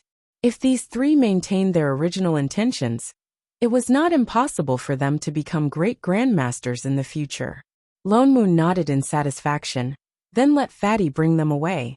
Thinking that there were still 2 little bastards waiting to be dealt with in the rear hall, he walked back, only to find that Hong Meng, who should have been thousands of miles away, had appeared out of nowhere and was sitting inside. "Why are you here?" Lone Moon glared at him. "You left Rabbit there alone?" "Don't worry, Lord Lone Moon. Brother Rabbit is knowledgeable and eloquent, and most of those divine beings are already meditating. It will be fine alone." Hong Meng laughed. "What's more, I have nothing to do in Purple Night Palace. I'm really bored." The only thing I can help is at most to pass Brother Rabbit some carrots. We've already done your work, of course you're fine. Lone Moon looked at him disdainfully. I really don't know how you managed to become an ancient god. No wonder the plane was destroyed by you guys previously. Hong Meng felt like he was about to spit out blood. How could he not stab him? He felt so wronged he wanted to cry, but he had to maintain a smile. You're right, Lord. Isn't this all thanks to your help? I'm here specially to thank you for rebuilding the heavenly Tao. Lone Moon narrowed his eyes and scanned him from head to toe. Do all your planes come empty-handed to express their gratitude? Hong Meng stiffened, faintly feeling another stab in his chest. He had even moved his house and mountain over. What else did he want? What happened to being friends? This stab after stab was so heart-wrenching. You came all the way here just for this? Lone Moon glanced at him suspiciously. Hong Meng rubbed his hands, his eyes drifting, and after a while he said tentatively, it's like this. Now that the heavenly Tao has been established, the plane crisis can be considered completely resolved, but the different races living together is after all not conducive to the plane's development. So it's better to treat them separately. It's a pity that my magic power is weak. Moreover, I heard that the heavenly Tao was born because of Lord Lone Moon. So could you please help? Scram! Before he could finish speaking, Lone Moon slammed the word into his face. Hong Meng was stunned. Why wasn't he playing by the rules? If you want to divide the world, do it yourself. I don't want to care about the matters of your plane. You don't even pay me a salary. Why should I indulge you? Father Niu. I Ching could not help but take a step forward as well. He pulled Lone Moon over and whispered, you're the manager of this plane now. If you don't do anything about it, this plane will collapse. While Hong Meng did not know about this, it was good to make him work for him. Haha. Lone Moon smacked him in the face. You two master and disciple tricked me into accepting it, and now you're blaming me? I Ching. Master, I've tried my best. Shening could only carry the plate of pastries and move over, squeezing into their private chat circle. Father Niu, this matter is already settled. What's more, this company is already yours. You're already the boss. Naturally, there won't be any salary. Lone Moon's eyes narrowed. His eyes were filled with the light of wisdom that saw through all the traps. You mean I don't have to work for you anymore? Oh, that's not it. He still had to continue raising his daughter. Then what the hell are you talking about? At the end of the day, he was still the one who worked himself to death. It was bad enough that he had to raise two little rascals in the past. Now even Hong Meng was involved. What the hell was this? He even brought along the burden of an entire plane. Father Niu, who had changed his business model, was too difficult to fool. They suddenly understood the feelings of those who had been tricked by him before. Sigh! Shening sighed. Suddenly, she turned and stuffed the plate of pastries in her hands to Chef. She took a deep breath and reached out to grab his sleeve. Something on her body instantly dispersed. She blinked her eyes and bit her lower lip, revealing a crying expression. Her voice instantly rose and said with a hint of cuteness, Father Niu, are you really not going to take it? Of course not. Lone Moon subconsciously turned back. The words that were about to come out of his mouth were instantly stuck in his throat. He vaguely felt as if his heart had been hit by a huge object called cuteness. He could not control his hands. He wanted to throw away his integrity. After trembling for a long time, he barely managed to control himself. Shit! Don't think of using the same method that you used on Xin Jing to deal with me. He was someone who had been cuter than Littling after all. He could bear it. His head held up. He could not nod. All right. Shening once again released all the laziness in her body. She kept Shin Meng back. If you really don't want to take it, then forget it. Master. I Ching was also shocked by Xin Ying's sudden action just now. He immediately sobered up and spoke up a little anxiously. Forget it, Chef. Don't force Father Niu. Shening gave a long sigh. She tilted her head and muttered in a seemingly unintentional manner. But I've already transferred this plane. I have to find someone to take it. It's not easy to get the plane's recognition. Other than Father Niu, I can't find anyone else. Why don't I just throw it to my big sister to manage? This place is also close to my side. She can still drop by from time to time. Lone Moon and I Ching's faces turned pale. They only felt a chill coming from the bottom of their hearts. They hurriedly interrupted her. All right, I'll take it. You would take it, all right? Don't invite that big demon king over. Really? Really? Did he have any other choice? You're not forcing it? Not forcing it. It would be strange. But forcing it was still better than being beaten to death by the big demon king. He gritted his teeth. All right, Father Neo. Thank you for your hard work, Father Neo. Father Neo's promotion was thus happily decided. Shenning patted his shoulder. She took the pastries from Chef's hands. Want some? Get lost. All right. Only then did the three of them reach a consensus. They ended the meeting and turned to return to the table. Yet they found Hong Meng looking at Shenning with a dazed expression. Although he couldn't hear anything, he obviously saw something. He looked like he was swept by the Mo light wave tail. What was that just now? He suddenly felt his heart beating so fast. What was with this urge to rub something? His eyes subconsciously turned to look at Shenning. What are you looking at? The two protective friends and relatives shouted back fiercely at the same time. What has it got to do with you? No. I don't know what's going on either. Holy shit, you dared to have a nosebleed. Master, can I kill him? Shenning. Chapter 535. When the plane first opened, the three realms were all connected. Only when the heavenly Tao was established and the rules were formed, did the three realms begin to be divided. And what Lone Moon needed to do now was to divide the realms. Once the three realms were truly separated, the problem of the human race that Hong Meng was worried about would no longer exist.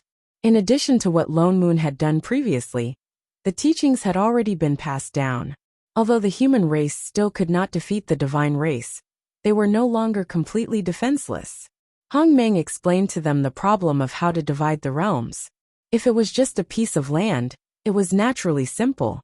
It was like a flat piece of paper, to be divided into 3 layers. One could just tear it apart. But dividing the realms was different. Although the 3 realms were separated, they were connected to each other. Otherwise, it would not be considered a complete plane. Like the previous plane, although the boundaries between the realms could not be crossed, there was still a realm gate connecting them. Then what do we do? Lone Moon frowned. They had to separate and connect them. Were they going to fold the plane? But wouldn't that crush the lower layers? This is very easy to solve. Hong Meng hurriedly said with some flattery. You just have to set up the original source purple gas, which is this plane's river of forgetfulness. But because there is no Mengpa here, I still have to trouble you to personally set up the river of forgetfulness. How to set it up? That ball of original source purple gas back then had now grown into a river and covered the entire plane. You just have to go to the center of the purple gas. Hong Meng hurriedly said. As long as you can help me and let it return to its original state, when the division of the 3 realms is complete, then it will be restored. Lone Moon pressed his forehead and sighed. There was no other way. The mess had already been taken care of. So he gave a few instructions to Fatty and pulled the 2 master and disciple along. Don't think of slacking off either. Then he set off with Hong Meng. The place that Hong Meng mentioned was actually from his Purple Night Palace. Alright, there was only Purple Night Plain left now. It was not very far. After all, it was the center of the entire plane. Hong Meng had gone through so much to revive his plane.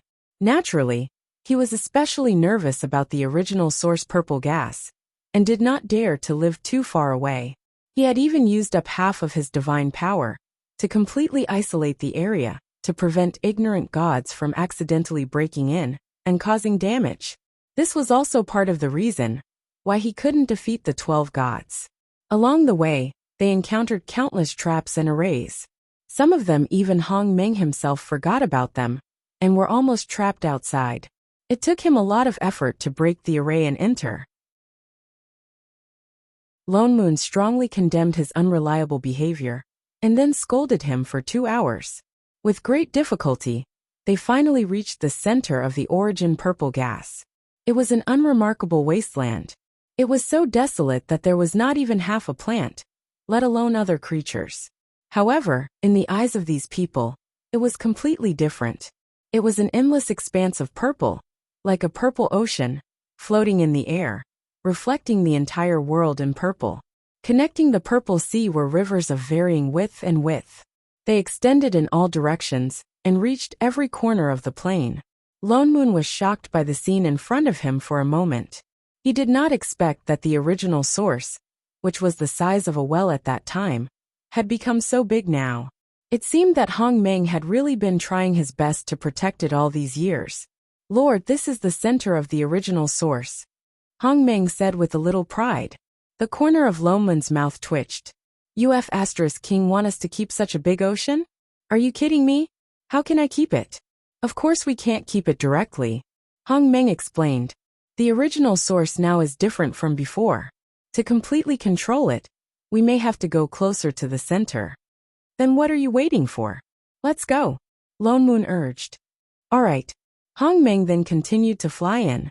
Their figures instantly disappeared into the large expanse of purple chi.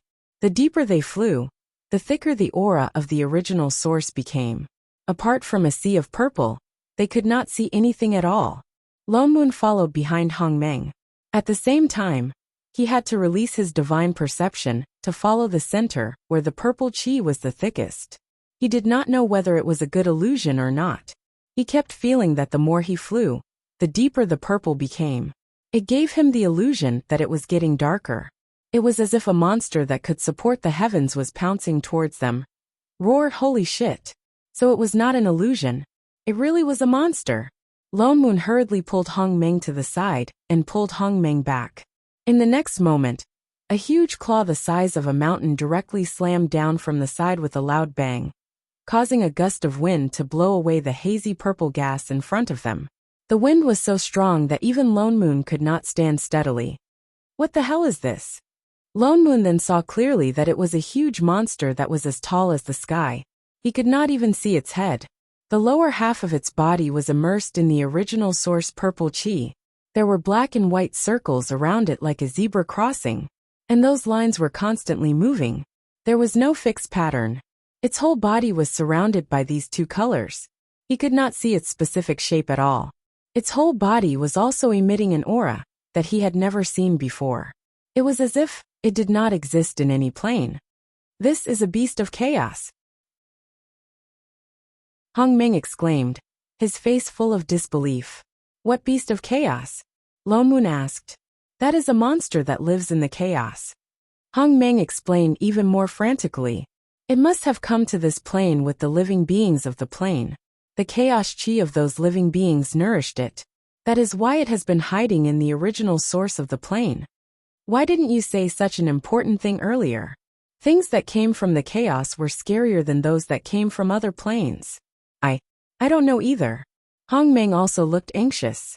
If they let it stay here any longer, when it finished absorbing the chaos chi, it would attack the original source purple chi. Shunning this thing. Lone Moon turned to look at a certain person out of habit, but he found that there was no one behind him. There was no familiar figure. Holy shit, where are they? Did she have to disconnect at every critical moment? Hong Meng also seemed to have just realized that Xining and Chef, who had been following behind him, were gone. He paused. The purple chi just now was too thick, and we got separated from them. Shit. Lone Moon really wanted to curse now, but a strong wind swept past in front of him, with an aura that seemed to destroy everything. Lone Moon turned his hand. The fan in his hand instantly turned into a long sword. He picked up Hong Meng beside him and flashed to the side. Screw it. He could only attack now. Fortunately, although this beast of chaos was powerful, its movements were very slow. It was not completely without a fighting chance. My lord. Hong Meng was a little unsteady. The chaos chi that the huge beast brought could directly corrode the god power in his body. Get lost, don't get in the way. Lone Moon finished speaking and threw Hong Meng out like a ball. Chapter 536. Hong Meng only heard a gust of wind beside his ears. Instantly, he flew out of the range of the chi of chaos. The feeling of suppression on his body disappeared, and his god power recovered. He took 2 breaths, knowing that he could not help, and could only look nervously at the people on the other side. Lone Moon had already rushed up with his sword, forming thousands of sword arrays. The sky full of sword rain began to gather to form a tornado-like shape, directly attacking the beast of chaos. Roared the beast of chaos let out a loud roar, and the sword array in the sky paused. Lone Moon tightened his grip on the sword, and directly broke through the sound wall. But the moment the blade touched the body of the beast of chaos, the god power attached to the sword dissipated, and it fell from the sky. Lone Moon was stunned, but a giant claw appeared in the sky again, slapping towards him. He barely avoided it with his sword, but was still swept by the residual wind, and the thick chi of chaos rushed towards him. He only felt a pain in his chest. All the god power in his body disappeared, and he spat out blood. He himself was stunned. After becoming the plane assistant, other than dealing with the invading manager, this was the first time he was injured by something else. But the hesitation was only for a moment. He held his sword and rushed over again. But no matter how he attacked, the sword array he formed still did not hit the beast of chaos, and fell directly, unable to hurt it at all. Instead, the injuries on his body increased. "Master." I Ching looked at the slightly disheveled Lone Moon, and said with some worry, "Do we really not need to help Father Niao? To take over the plane, we have to go through this." Shining said in a low voice, "If not this time, there will be a next time. And it would only be more serious." I Ching clenched his fists by his side, but in the end did not attack. On the other side, Father Niao's situation was getting worse, but after trying so many times, there was still a result. This beast of chaos seemed to be immune to all forms of power in this plane, whether it was god power, immortal chi or spirit chi. Before it got close, it would be directly dispersed by the aura around it. But fortunately, he still had other abilities. Lone Moon took a deep breath, and for a moment, the immortal chi in his body dissipated. The power that belonged to the plane assistant surged, and his aura changed. He looked like an ordinary person, but he had an irresistible pressure. Even Hong Meng, who was behind him, was shocked and subconsciously took a step back. Lone Moon raised the sword in his hand, and the same sword array appeared once again. But this time, it directly broke through the chaotic chi around the huge beast, and with a swoosh, a hole appeared on its body. The chaos beast let out a deafening howl. It sounded like a scream. Thick black liquid flowed down from the places that were injured by the sword formation, but it dissipated the moment it fell to the ground.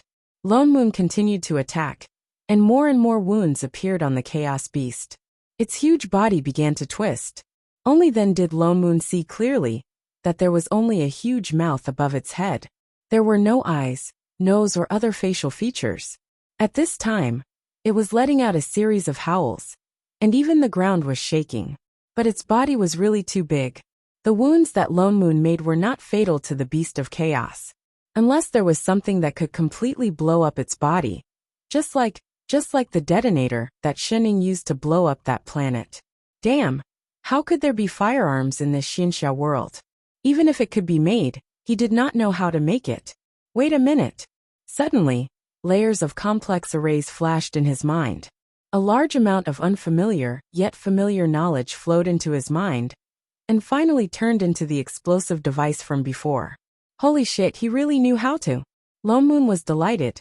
He immediately flew up above the chaos beast, and began to make seals with his hands. He mobilized all the assistant power in his body, and condensed a complex array. Layers appeared in his hands, and the dazzling white light of the array became brighter and brighter. In an instant, it was as if the whole world that was shrouded in purple chi was illuminated. He finally formed the last array, and mobilized the last bit of energy in his body. He flew directly towards the huge mouth of the chaos beast, and directly entered its body. The next moment there was a loud bang. Countless rays of white light shot out from the chaos beast's body like sharp blades. Its huge body swelled up instantly. Then with a loud bang, its entire body exploded, turning into pieces of black meat. Then, it dissipated into wisps of black gas. Only then did Lone Moon let out a breath, and his body relaxed. He did not even have the last bit of energy to fly on his sword, and directly fell from the sky. "Chef!" Shining hurriedly called out. I Ching instantly flew out, and caught the person who fell from the sky exhausted. "Father Niao, are you all right?" Shenning went up and asked. Lone Moon directly rolled his eyes at her. Do you think I look alright? But Shenning gave him a spring breeze-like smile. Father Nyo is very powerful. Very powerful indeed. Chef also added. Humph. Lone Moon coldly snorted, as if thinking of something. He added. Stop sucking up, where exactly did the two of you die? Before he finished speaking, there was a loud bang in the sky. The entire sky twisted, and suddenly a huge hole appeared. The black chi that the chaos beast turned into, instantly, seemed to be attracted by something, and madly rushed into that black hole. In less than a moment, it disappeared completely, but that hole did not close. Instead, the suction force became stronger and stronger. Even the surrounding purple chi began to rush in. It's the chaos gap. Hong Meng hurriedly flew over, his expression becoming more and more anxious. That chaos beast opened up the chaos gap. What should we do? The chaos can swallow everything. If we do not block it, the entire plane will be dragged into the chaos. Master, this is... I Ching also looked at that black hole in shock, somehow feeling that it was a little familiar. Plane storm. Shenning nodded. I Ching frowned. This was a little troublesome. Subconsciously looked towards Father Nyo. Could this be sealed? Lone Moon, on the other hand, sighed, looked up at Shenning, smiled with some bitterness and said, It looks like I can't take over this plane. He could vaguely feel that this was already a test. But plane storms could only be handled by the manager and assistant. Defeating that chaos beast had already used up all his strength. Now completely did not have any extra strength left to seal this. You can do it, Father Nyo. But Shenning was not the least bit anxious. Shenning, it's not that I don't want to take it, the situation now simply. You can do it. But Shenning interrupted his words, suddenly pulled his hand towards the direction of the plane storm, smiled sweetly and said, You are the best, Father Nyo.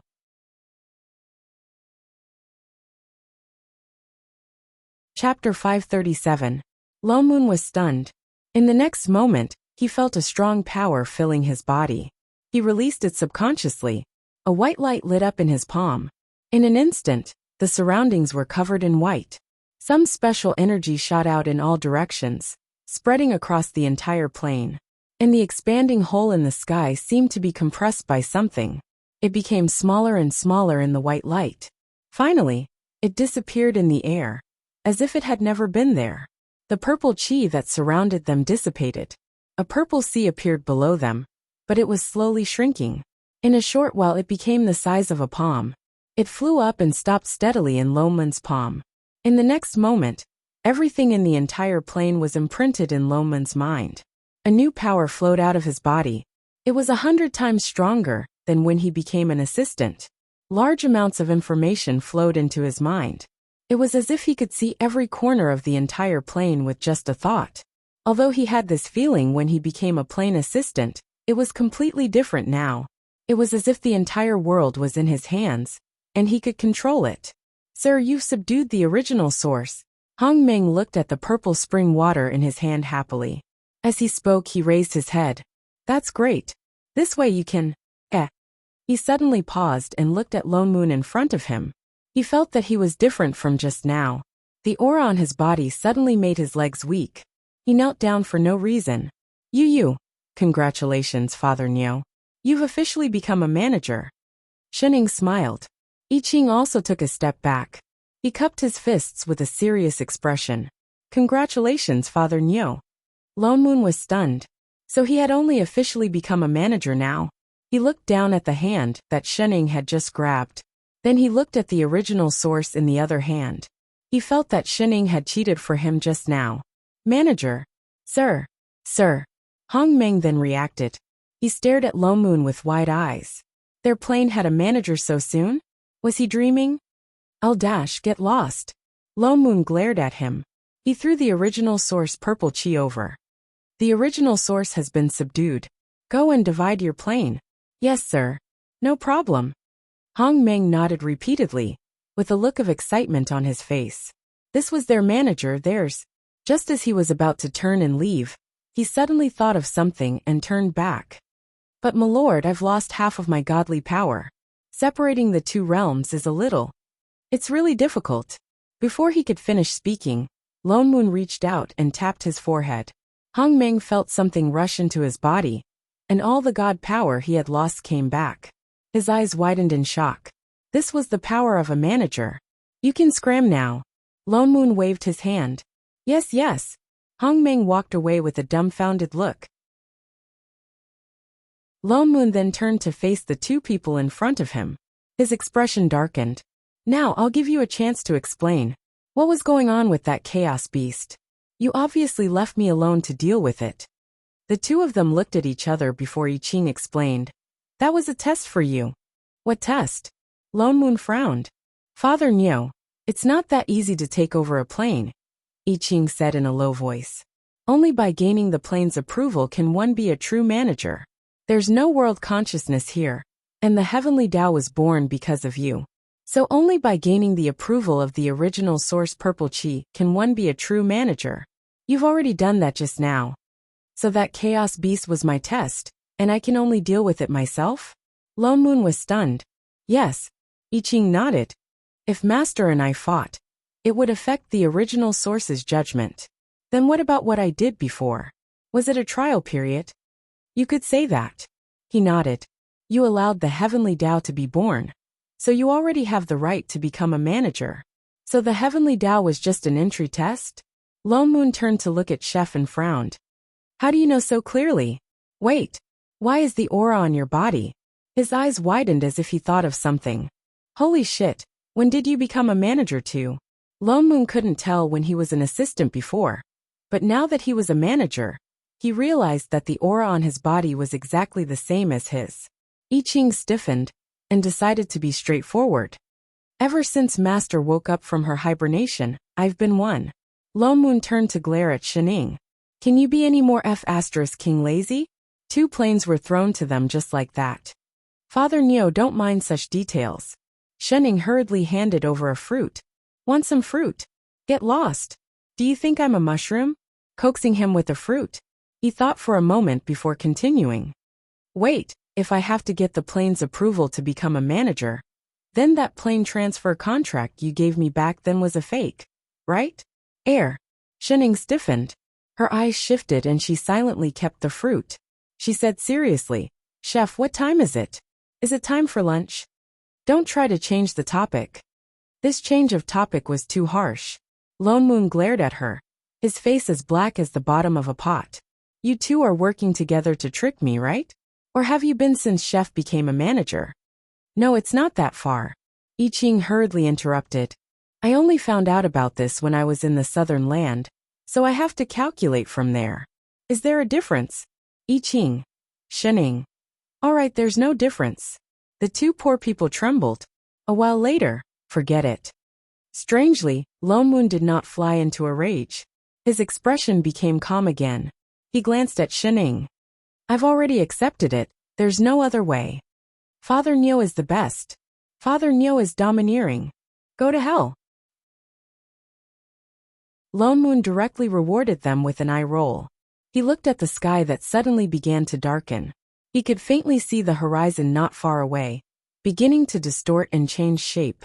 It seemed that primordial chaos had already begun to divide. He directly turned to open the plane passage. Let's return to the divine realm first, the division has already begun. In the next moment, the 3 of them arrived in that pitch-black divine realm. There was only a golden tree standing in it. The only difference was that beside the golden tree, there was a purple tree slowly rising, slowly extending its branches. This was the plane that Lone Moon had just taken over. What's up with this tree? Lone Moon turned to look at Shining. Oh, I conveniently connected that plane with the divine realm. Shining casually explained. It's more convenient this way. Chapter 538. Lone Moon sensed for a while indeed, the entire divine realm was connected to that plane, as if this was the common space of the 2 planes. Perhaps because Hong Meng was still dividing the world, the purple tree was still growing. However, it did not look as thick and strong as the golden tree. Even the top of the tree only had 1 or 2 pitifully small leaves. After all, it was a small world that had not been born for long. Lone Moon took a look and did not pay any more attention, waiting for the division to be completed. With a thought, the pitch-black divine realm immediately changed. Apart from the two plain trees, a large patch of green grass appeared. Chef instructed, "Master, I'm going to cook." With that said, he turned and walked away, taking out pots and pans with practiced ease. Lone Moon waved his hand, directly conjuring a table and chairs on the spot. After thinking for a while, he changed the table and chairs to a more comfortable sofa and coffee table. He even made 2 cups of tea and handed one to Shening. "Here." "Oh." Shening took it and drank a mouthful, then continued to nibble on her fruit. Lone Moon turned and sat on the sofa at the side, then stared hard at the person opposite, until the person was a little scared, felt that the fruit was a little changed, really could not hold it in anymore and said, "Sai, ask away?" "Honestly, why did you do this?" Lone Moon asked directly. "If you're just lazy and don't want to manage, you're not that diligent now, are you? You don't have to do this at all." I'm not chef." Lone Moon's eyes darkened, his expression serious, but there was some faint worry in his eyes. Suddenly thinking of something, his eyes widened abruptly. "Did something happen to you again?" "Not really." Shening sighed, turned to look at Chef who was cooking, put down the fruit in her hand, then said seriously, "It's just that after I woke up from hibernation last time, I found some changes." "What changes?" Lone Moon instantly tensed up. "I can't say either." Shening shook her head. "I just felt that I shouldn't continue managing the plane, so I transferred it to you. Then will you be all right?" "No, this is not a bad change." "Really? Really?" Father Neo's tense nerves finally relaxed. He thought for a moment and asked, "Does your sister know? Why don't we tell her?" Although he was a demon king, he was much more reliable than Shening at crucial times. Shening stiffened. "There's no need. If she knew, she would have seen it the last time I woke up." Lone Moon thought about it and agreed. Given Shen Jing's level of sister complex, she should have discovered it long ago. She did not discover Shen Ying's change. Even she could not detect it. "Don't worry, Father Niao." Shening continued to nibble on her fruit. "Who knows, before long I'll know the reason. But now that you've transferred the plane to us then what are you now? Would there really be no problems? Aren't we your assistants? Now you're so." Before he could finish, Shening suddenly tapped his forehead. He felt a chill on his forehead, and in an instant, a black and white pattern floated out of his body. "This is assistant seal," Lone Moon exclaimed. This was the assistant seal that Shening had given them. "Why is it still here?" Shening retracted her hand, and the seal returned to Lone Moon's body. "So, even if I'm no longer the manager, you're still my assistants." In other words, they only changed their job titles to sound nicer. But in reality, they were still working for her? Why did she suddenly want to resign? However, it was good that nothing happened to her. The assistant seal was still there. That proved that there was no problem with her cheat. And he could not sense the situation when she used too much energy the last time. He did not want to experience the dormant period of Shin 15 again. Littling could still consider it. Lone Moon glanced at her, his eyes darkening. After drinking half a cup of tea, he continued to ask, "Since you're fine, why didn't you tell me about taking over the plane from the start?" Shening faltered and turned to look at him. After a while, she tilted her head and said, "To get a few more months of food allowance? Get lost." Lone Moon rolled his eyes. "When have I ever been short of you?" Every time he said to deduct it, he still gave it to her in the end. He snatched the fruit from her hand. "Little heartless. You're afraid that I'll overthink, aren't you? That's why you dragged Chef along to hide it from me?" Shening did not speak, but continued to take out a new one, still chewing on it lazily. Lone Moon did not continue asking, but asked instead, "What's the matter with Chef? I didn't see any changes in him before. How did he suddenly become a manager?" "Because time is up." Shening then explained lazily. "He was originally the manager chosen by the realm's consciousness, and Godfiend and Kai Tion were too anxious, so they pulled me to this plane. Chef had not grown up yet, and my power was higher than his." "So," Lone Moon was shocked. "When you took over the plane directly chose you and gave up on Chef." Shening nodded, and added after thinking, "It's not considered giving up, his power has been growing. It was only during the battle with the invading manager that he completely grew into a manager. So I handed him over." Shit, no wonder he was a little cheat all the way. So from the beginning, the plane opened a back door for him. This bunch of cheat dogs. Lone Moon complained. After a while he seemed to think of something, and turned to look at Shen Ying with a strange expression. "Don't tell me you were worried that I would feel unbalanced, so you kept it from me, and gave me the other plane as a consolation prize?" After all, they were both assistants, and one of them was suddenly promoted. No matter what, she would feel a little upset. What's more, to think about it, he was the innocent person who was pulled into this world. Lone Moon stopped chewing on the fruit, then turned to look at him. His expression was rare serious. "It's not a consolation prize. I planned to do this from the beginning because Father Nyo is indeed very outstanding." Lone Moon choked, suddenly feeling a little awkward, subconsciously wanted to touch her forehead. "You're praising me so seriously, are you stupid?" He was a little not used to not being stabbed in the back. "Can we talk properly?" Shen Ying's mouth twitched, and after a while she continued. "Father Nyo, it's not that easy to gain the recognition of the plane." She took a deep breath. "Back then, my sister blocked countless plane invasions before she completely controlled the entire plane. Chef worked hard for 3,000 years in order to cross the plane to find us, and even reloaded once. And I didn't even have the right to be born at the beginning. They could not make a wrong move, or they would lose everything." Lone Moon faltered.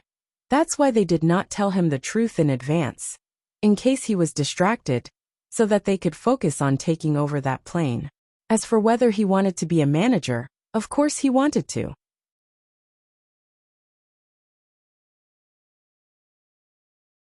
Chapter 539.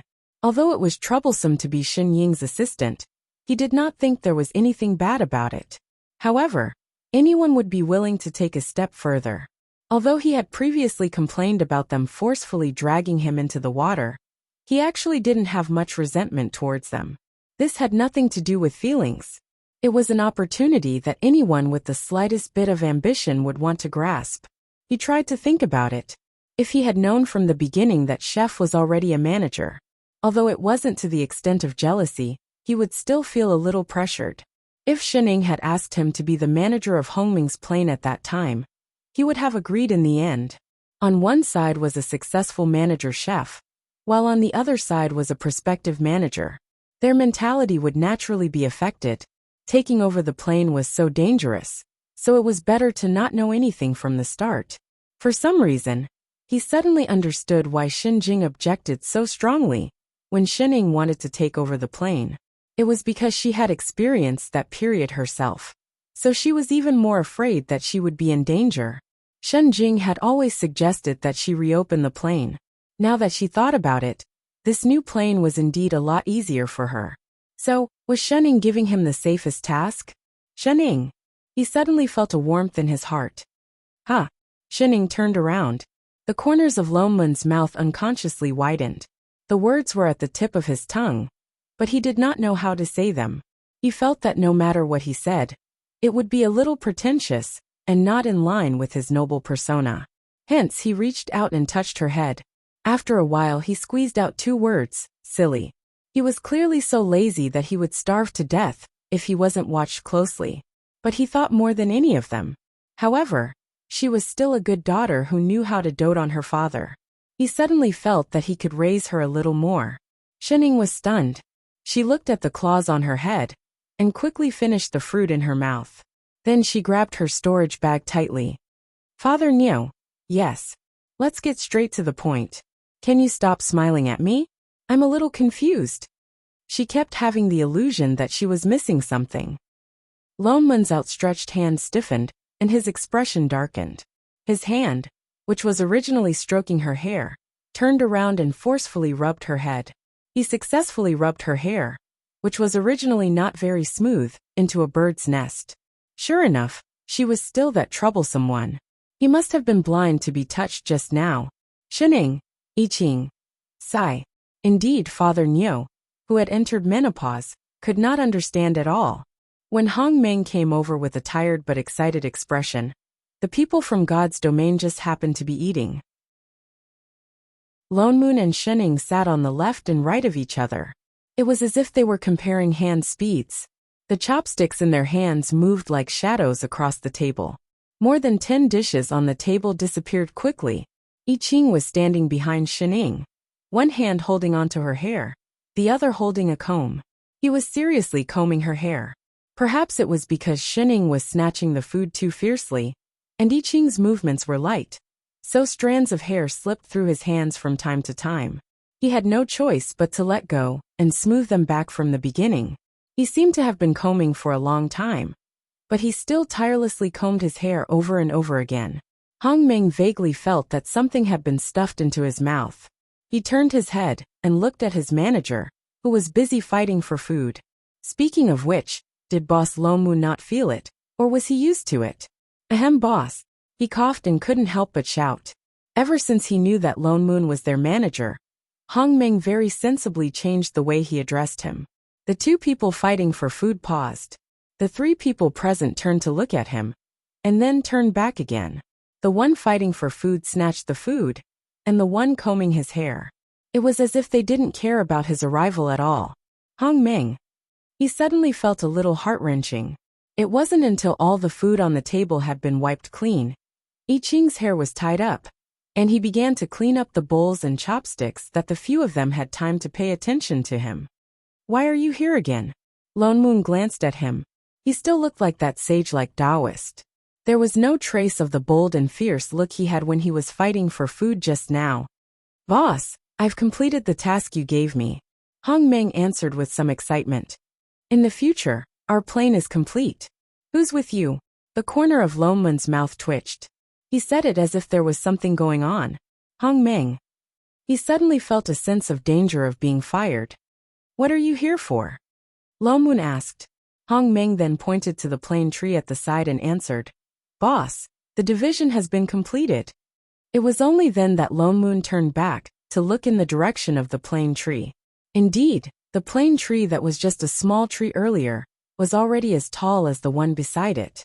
It extended out countless branches, and even intertwined with the golden branches of the plane tree beside it. Especially because the purple one was smaller, and the two trees were so close to each other. It gave people the illusion that they were leaning on each other. As the manager, Lone Moon could naturally sense everything that the entire plane tree sensed, including the manager of the golden plane tree, Chef. Lone Moon instantly felt goosebumps all over his body. He subconsciously turned his head and happened to meet Chef's gaze. Their eyes met, and they both trembled. Then, they turned their heads in unison. Ugh, Hong Meng. Shening. Sir, Boss Lone Moon, what's going on? Hong Meng looked confused.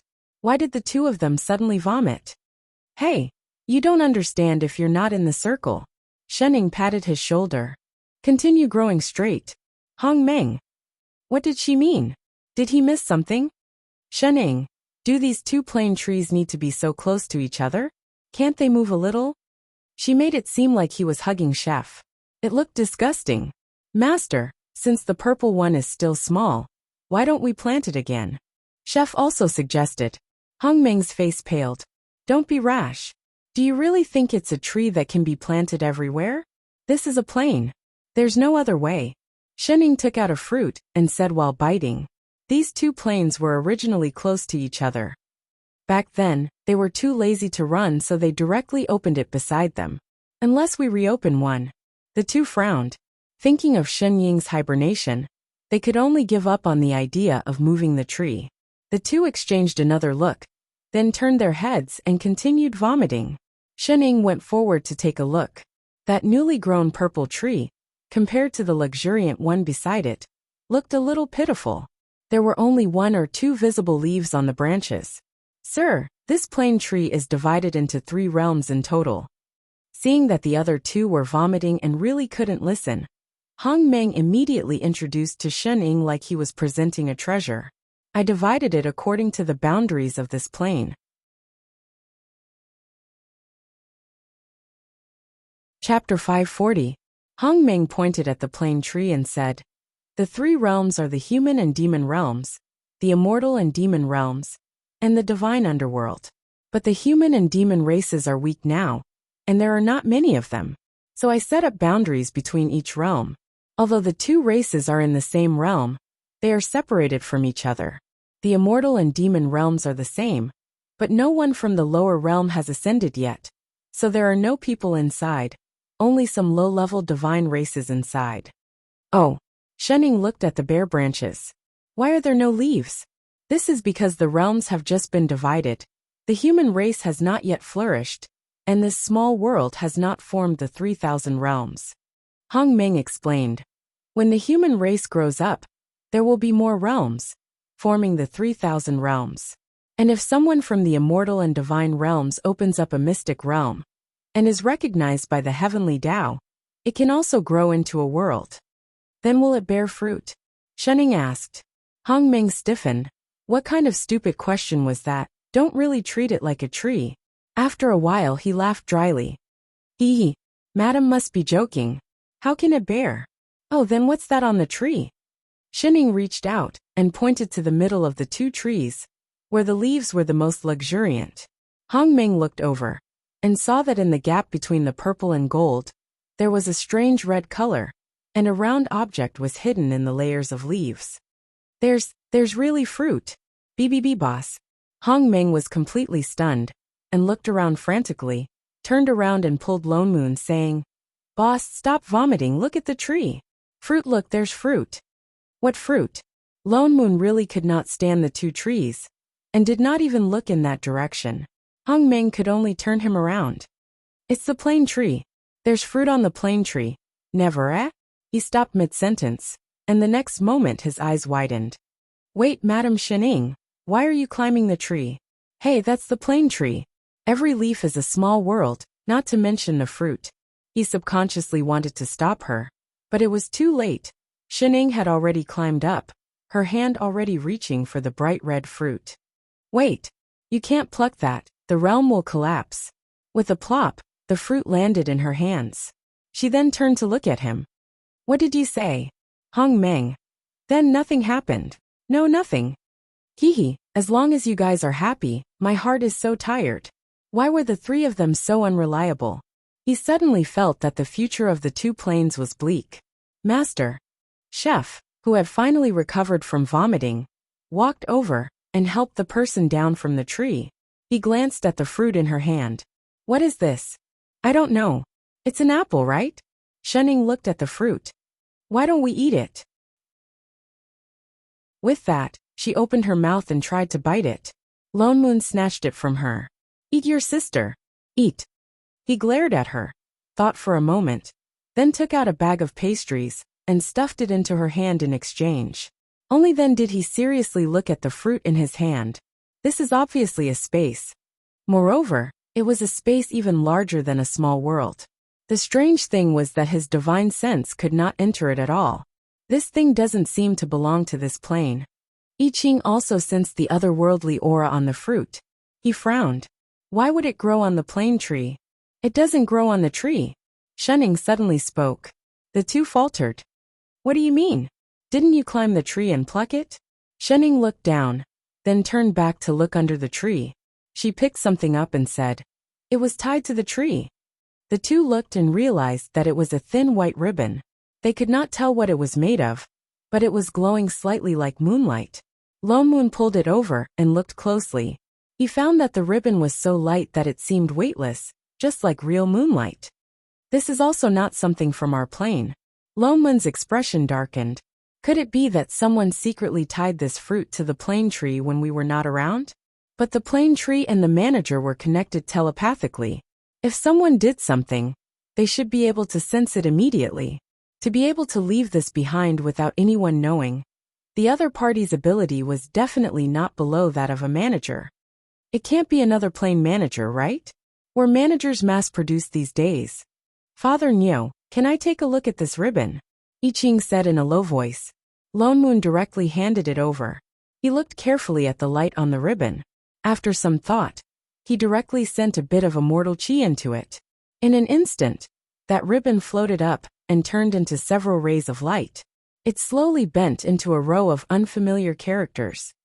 This is a message? Lone Moon was stunned. It should be an invitation, Shenning suddenly said. She stepped forward and reached out towards the white light in the air. Immediately, those characters were disrupted. In the next moment, those characters recombined into words that they were familiar with. There was only a row of eye-catching big words written on it, sincerely inviting the 2 managers of the Immortal Spirit Plane to join the Plane Alliance organization. Big Tao Organization. All managers of this organization look forward to your union. Sincerely greetings. Big Tao Organization instantly. What is this? Lone Moon frowned. What does it mean? A civilian organization of managers? Master, have you heard of this Big Tao Organization? Shenning replied as she ate her pastry. I seem to have heard of it somewhere. I don't really remember. No matter what, this is specifically related to managers. Lone Moon guessed. Could it be that Plane Management also has some related organization? Yes, Shenning said casually. The administrative committee is it? What administrative committee? The 2 were shocked. It's the Plane Managers Association, Shenning said calmly. Didn't I tell you before? Lone Moon. I Ching. Can you change your habit of saying things after the fact? Can you still change it? Tell me about that administrative committee first. Lone Moon took a deep breath. What was with this feeling of helplessness that he was already used to? It's not a big deal. Shenning stuffed another piece of pastry into her mouth. Then she said vaguely, it's just a non-official, informal association formed by managers who are familiar with each other.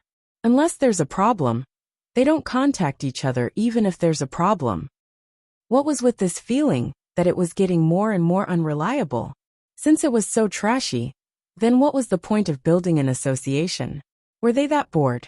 Basically, the upper planes and planes are completely independent, but sometimes there will be some small interactions between them. Shenning then slowly explained to them. In short, it was related to plane transmigration. Sometimes, those people who entered other planes actually didn't mean to invade. They could just enter accidentally.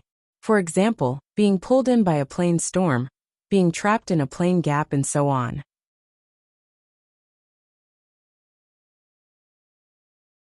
Chapter 541. Although people who were accidentally pulled into other planes basically had a slim chance of survival, there were always exceptions. There were even managers or assistants who, when crossing planes, got the wrong direction and transmigrated to someone else's house. At this time, the manager naturally had to bring the person back. This would inevitably cause them to meet the manager of the other plane. This happened so often that the managers found it troublesome. And because the planes existed in different forms, misunderstandings and fights were inevitable. So slowly the familiar plane managers formed a circle. This was the administrative committee.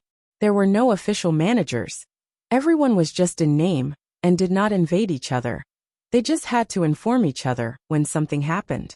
Back when Kai Tian accidentally entered my sister's plane, it was also because he had connections with the administrative committee that my sister let him become an assistant after he informed them. Shenning gave an example, thought for a while, and added, things like plane passes were also thought of by the management committee. Lone Moon's and I Ching's faces darkened. They instantly thought of that stupid A4 paper. How casual was this administrative committee? Managers are all very busy. We basically don't meet often. Oh yes, I even won an award from the association when I was studying. With that said, she suddenly switched on a light screen and clicked. The next moment, a certificate instantly popped up on the light screen. On it was written, Certificate of Award Student Shenning. In this year's learning of plane assistant skills, your results are outstanding. You have been awarded the title of Outstanding Assistant Student. Specially issued this certificate as encouragement. Plane Manager Committee Random Year, Random Month, Random Day. There was even a bright red stamp on it. Lone Moon. I Ching. This really was a very casual association. Why would a group of high-level managers form such a casual association? So this Big Tao organization might be like the administrative committee, a casual, apui, an association formed by the managers of various planes? Lone Moon asked. Maybe, Shenning said casually. Master is so familiar with the administrative committee, should we join? I Ching asked. We can join. Shenning frowned. But my sister is a member too, do you want to join? Their expressions changed at the same time, and the tone of their conversation changed in an instant. Let's talk about this big Tao organization. What's with this fruit? Lone Moon looked at the fruit in his hand. They invited us to join this big Tao organization. Why did they send this space that looks like a fruit over? It was not accurate to call it a space. He could feel the unending vitality in this fruit, which meant that this fruit was a complete world. Shenning shook her head, not sure either. Why don't we eat?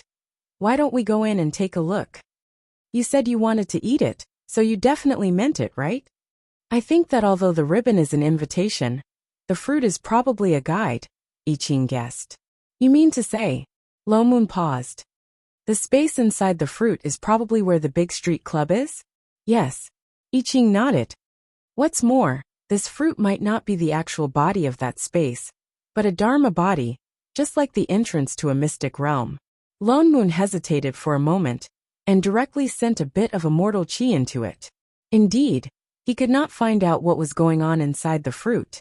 It really was a fake fruit. It seemed like they had to go and take a look to find out what the so-called Big Tao organization was.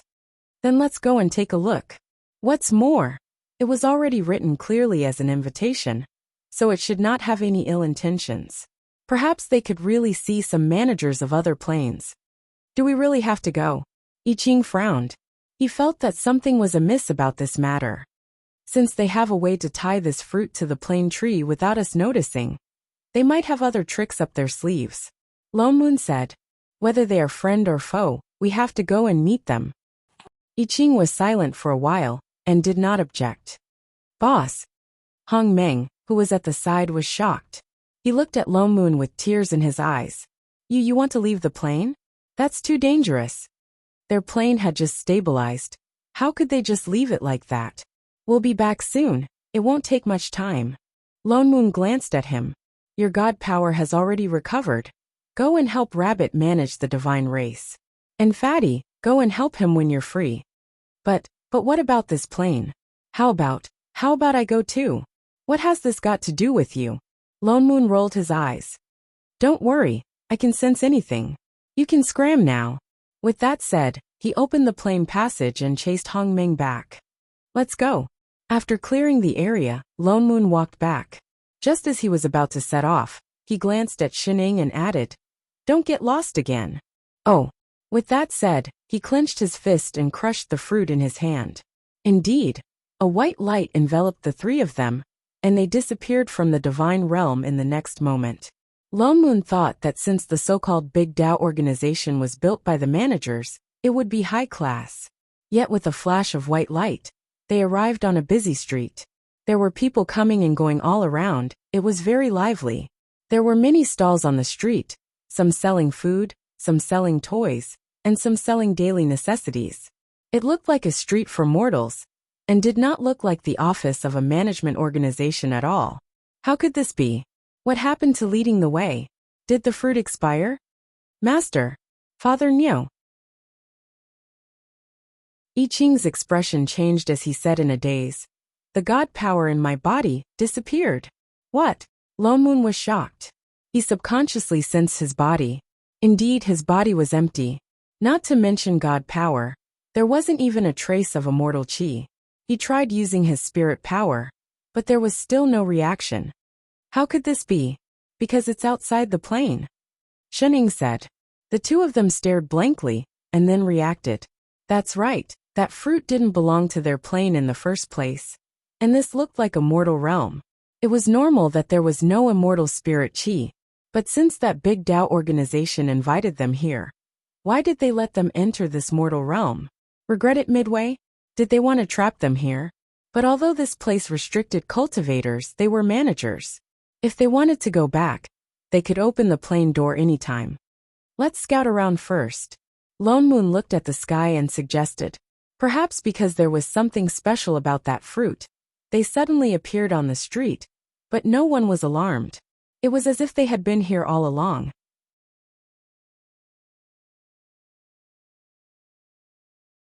Chapter 542. The few of them wanted to go out of the city to take a look, but found that the city gates were already closed. There seemed to be some sort of restriction set up by the city, and they couldn't just fly out. Let's find a place to stay first. Lone Moon then turned and led the master and disciple to an inn at the side. Are the two of you eating or staying? The innkeeper immediately came up to them and asked enthusiastically. We're staying, Lone Moon replied. He turned to look at Shining and added, we're eating too. Prepare 3 superior rooms for us. Just send the food up. 3 rooms. Wasn't it 2? The innkeeper faltered and looked up at them. Only then did he see Shining in the middle, but he didn't mind and said even more enthusiastically, 3 superior rooms. A total of 30 coins per night. This way please. With that said, he called a waiter over and led them to the back hall. Lone Moon followed directly, but the master and disciple stopped in their tracks when they heard this. They tugged at the parent in front and couldn't help but ask worriedly, Father Neo, this is the mortal realm. Do we have money? Dharma spells weren't working now, and spirit stones and immortal stones couldn't be used either. Nonsense. Lone Moon rolled his eyes at him. When did he ever lack money? Then he explained, haven't we used up the money that the unlucky fellow dug up last time? Oh. The two of them sighed like they were poor, and both gave him a thumbs up. Reliable. While leading the way, Lone Moon used his business instincts and asked the waiter about the news in the city. It turned out that the place they were in now was called Willing City, the only city within a radius of 1,000 miles. There weren't any officials here, and the one in charge was a city lord with the surname Han. And there really weren't any cultivators here. Immortals were even more of a legend, and the waiter directly called it a scam. He then asked if there were any strange things happening in the city recently, and the waiter also shook his head and said he didn't know. This looked like a very ordinary mortal city.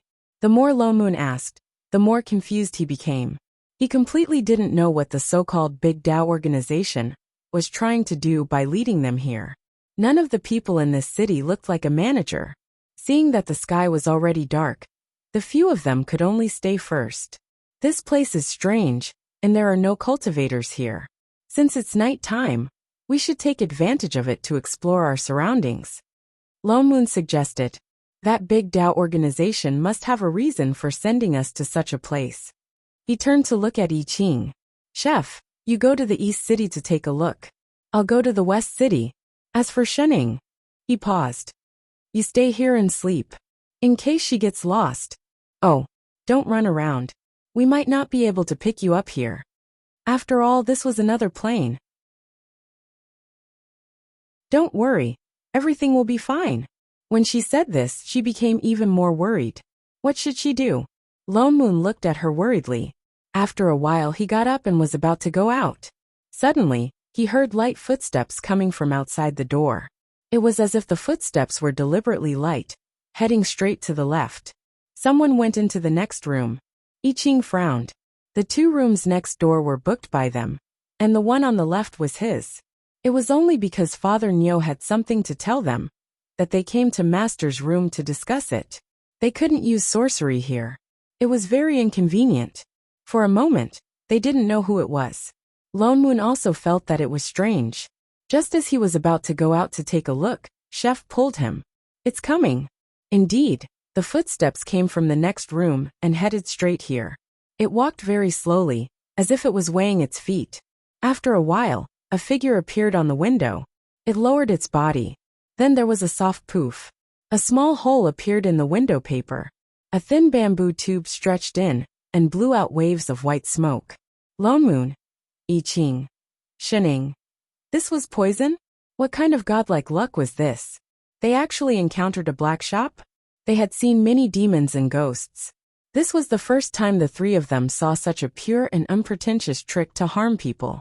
They suddenly had the urge to not expose him. They had to cooperate with him and act. Lone Moon sighed. In the end, he controlled himself and pushed the door open. He looked at the figure who was leaning against the window and blowing the smoke in. Is it fun? That person was startled by the sudden appearance of the person, and in a moment of carelessness, he choked and inhaled a mouthful of smoke. Immediately, he coughed painfully, and then his eyes rolled back, and he fainted on the ground with a thud. Father Nyohu did nothing. He walked forward to take a look. Indeed, it was the waiter who led them in. With this kind of psychological quality, where did he get the courage to run a black shop? I Ching also walked out. Looking at the person on the ground, his expression darkened. What do we do with this person? How would I know? I have no experience in this kind of thing. Lone Moon also looked helpless. I just came out, and he choked himself and fainted. I Ching thought about it. Then he took 2 steps forward. Out of habit he conjured a seal. Then he remembered that there was no spirit chi here, and he couldn't use sorcery. So he bent his finger and pressed on the person's most painful acupuncture point. Ah! In the next moment, the waiter cried out in pain and sat up like a corpse. He rubbed the place that was pressed and looked up at the two. A look of confusion flashed in his eyes. He immediately woke up. You guys! He crawled backward in a panic. As he crawled, he shouted, Wang er ju si. What are you screaming for? Before he finished shouting, 2 more people ran up from the other side. They were holding big knives in their hands. It seemed that they had been waiting below for a long time. I told you to be gentler. No, they're not asleep. They're awake. They're awake.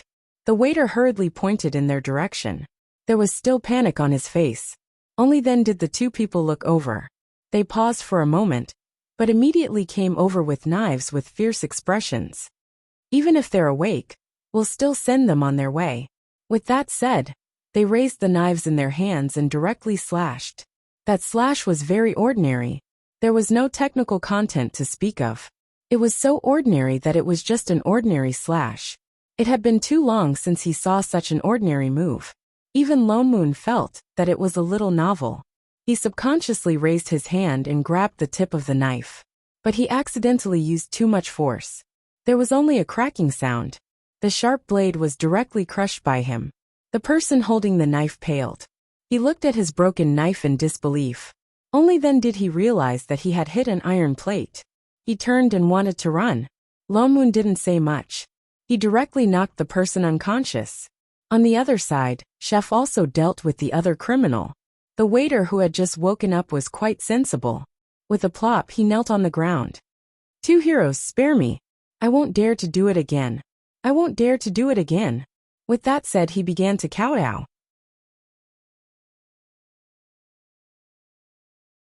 Chapter 543. Tell me, how many people are there in this inn? Lone Moon asked directly. No more. The waiter replied as he trembled. There are only 3 of us in this inn. I was forced by the 2 of them. Lone Moon naturally did not believe him. He was about to ask in detail when suddenly there was a scream. It sounded like a woman's voice. Lone Moon glanced at Chef. It's downstairs. He was about to go downstairs when he instructed, bring Shening along. With that said, he brought the waiter downstairs. He saw that the door to one of the guest rooms downstairs was wide open, and there was a girl sitting on the floor, looking in the direction of the room with a terrified expression. Seeing him coming over, she screamed again and crawled backward. Don't kill me. Lone Moon ignored her and went straight into the room to take a look. Only then did he realize that there was blood on the bed. There was an old man lying on the bed, already dead, his body covered with knife wounds. There was also an open package scattered on the floor. He instantly understood what the 2 people with knives were doing downstairs. He raised his hand and threw the waiter over. You did it. No, it's them. They killed her. I only knocked her out. It has nothing to do with me. The waiter hurriedly argued. Lone Moon could not be bothered to listen anymore. He directly knocked the waiter out, and then looked at the girl on the floor. She seemed to be scared out of her wits, looking at Lone Moon with even more wariness and fear. It was only when Chef walked in with Shening that she seemed to react. Perhaps because she was of the same sex, she crawled towards Shening, clutching tightly at the corner of her clothes. She still looked like she was in shock. Shening was stunned. What happened? I Ching asked. Someone was killed, Lone Moon replied. He glanced at the girl on the floor. She should know the people in this room. Let's go out first. I Ching nodded, obviously smelling the thick stench of blood in the room. He glanced at the girl who was still clutching Shining tightly and explained, "We are also guests staying here. We will not harm you." The girl was stunned for a moment before regaining some of her senses. She followed them out with a look of horror on her face. The few of them sat down on the chairs in the courtyard.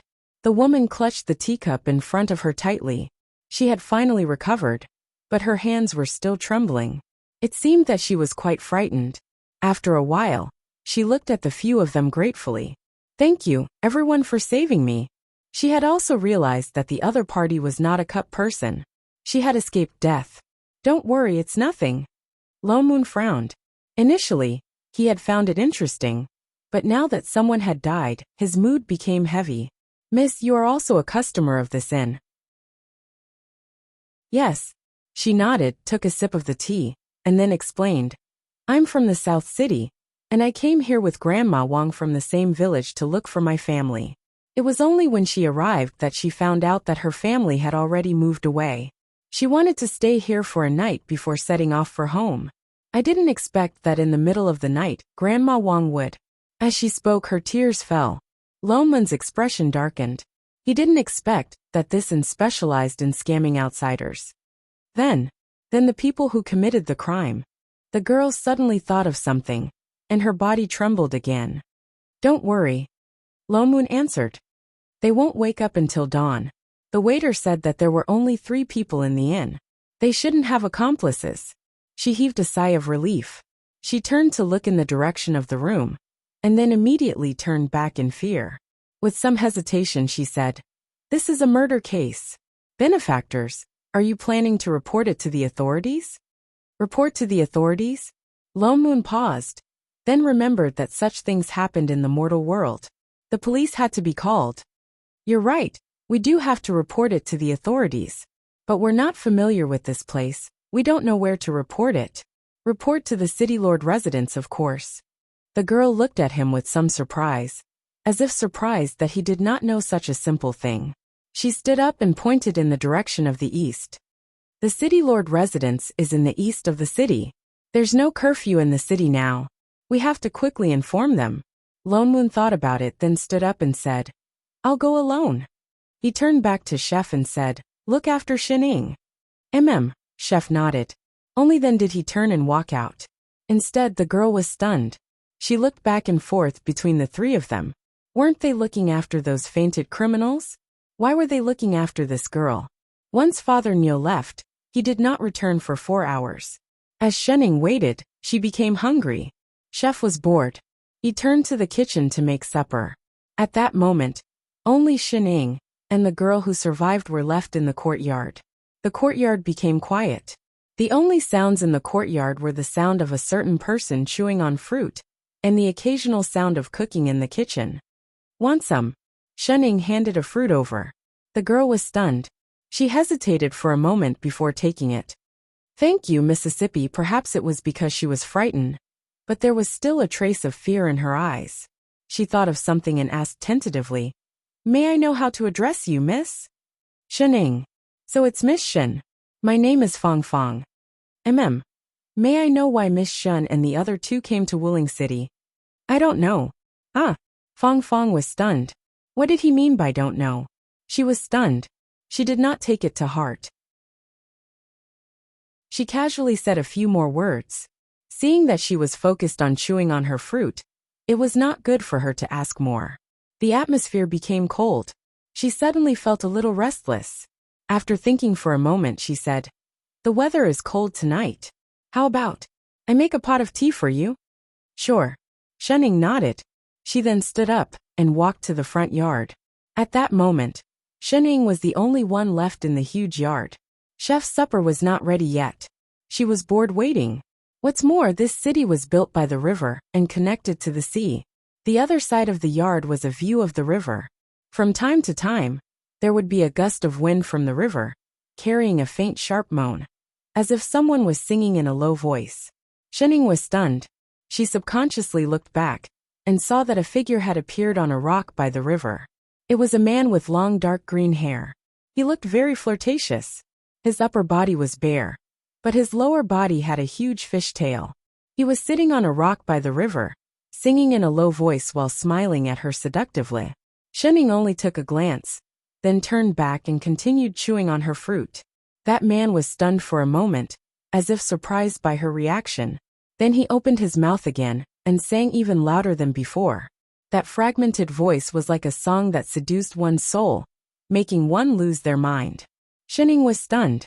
She turned back to look at him again, then continued chewing on her fruit.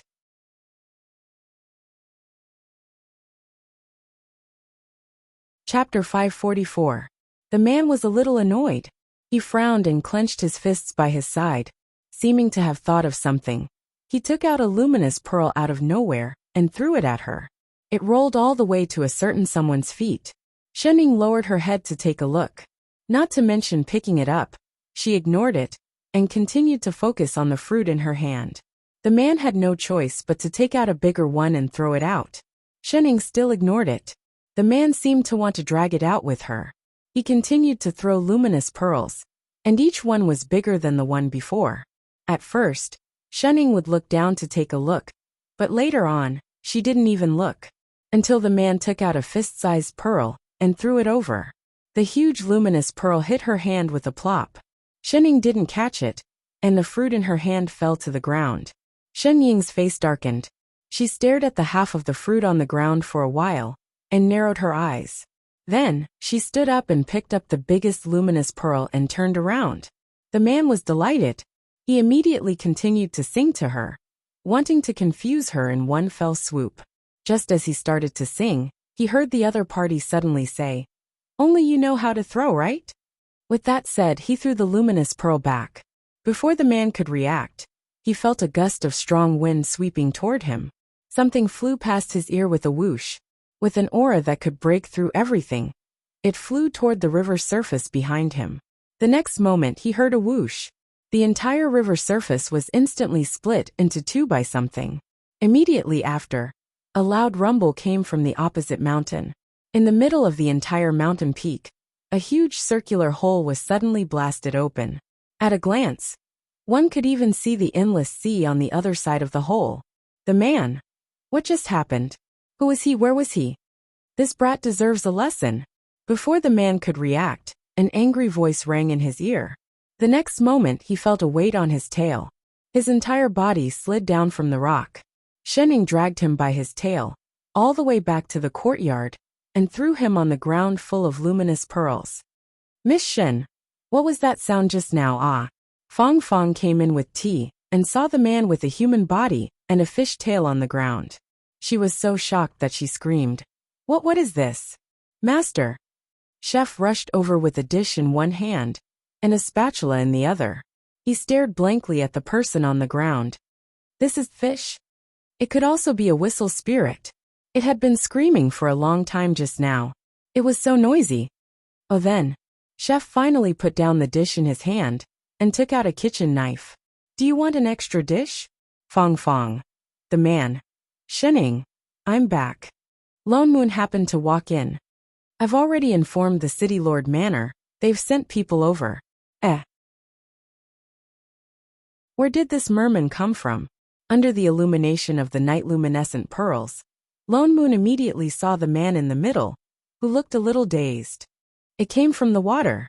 Shenning pointed to the riverside. Lone Moon turned around. "Holy shit. What did you do this time? Why was there a big hole in the opposite mountain as soon as he came back?" Shenning thought about the size of that pearl just now and replied, "Played tennis?" "Tennis your ass. You can make a hole in the mountain if you play tennis." "Miss Shenning, are you alright?" Fong Fong also walked over quickly and looked fearfully at the merman on the ground, who seemed to have been scared silly. "Is this really a merman?" Legend has it that mermen like to eat human flesh and often use songs to bewitch people. I didn't expect that. It's actually true. So this merman picked Shenning? The corner of Lone Moon's mouth twitched. This merman's taste was quite special. He picked one that couldn't be messed with. He directly took 2 steps forward and picked up the merman on the ground. "Tell me, what do you want?" That merman was stunned for a moment and turned to look in Shen Ying's direction. His entire body began to tremble again.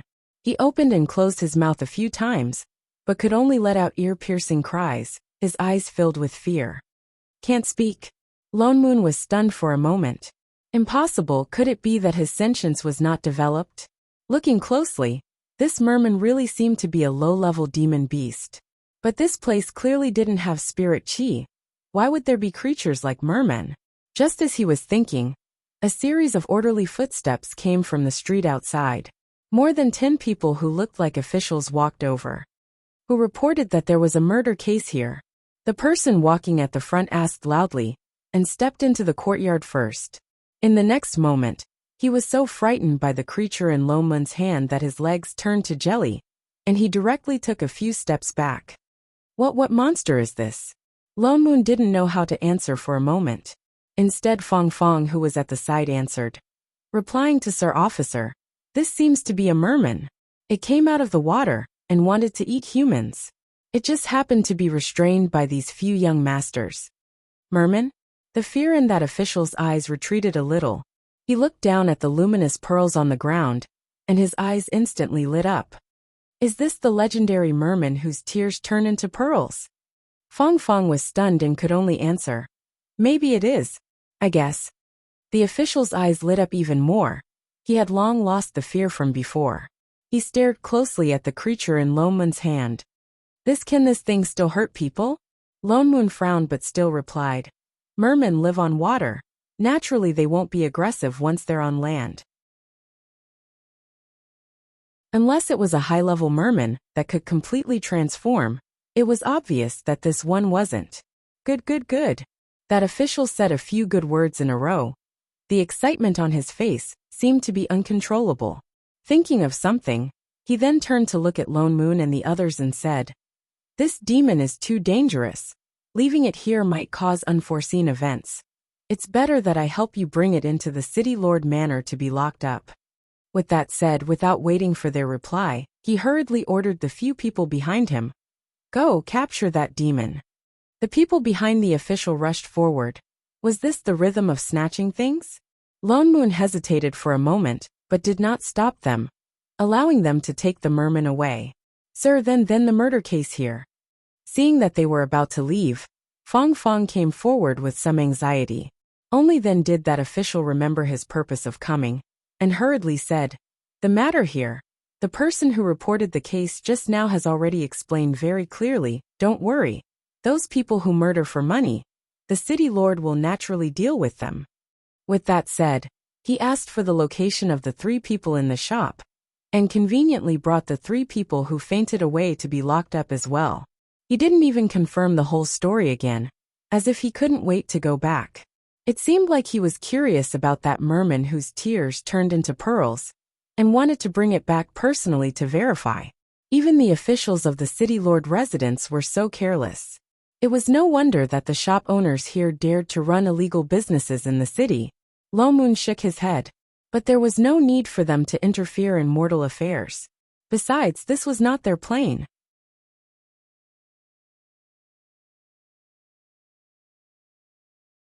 Chapter 545. Fong Fong, on the other hand, looked at them with a confused expression. It's getting late. Lone Moon looked at the sky. Those officials were busy presenting treasures to the city lord. It seemed like he couldn't be bothered with them. The matter has been resolved. Let's rest first. With that said, he pulled Shen Ying and Chef upstairs, taking away the dishes on the table.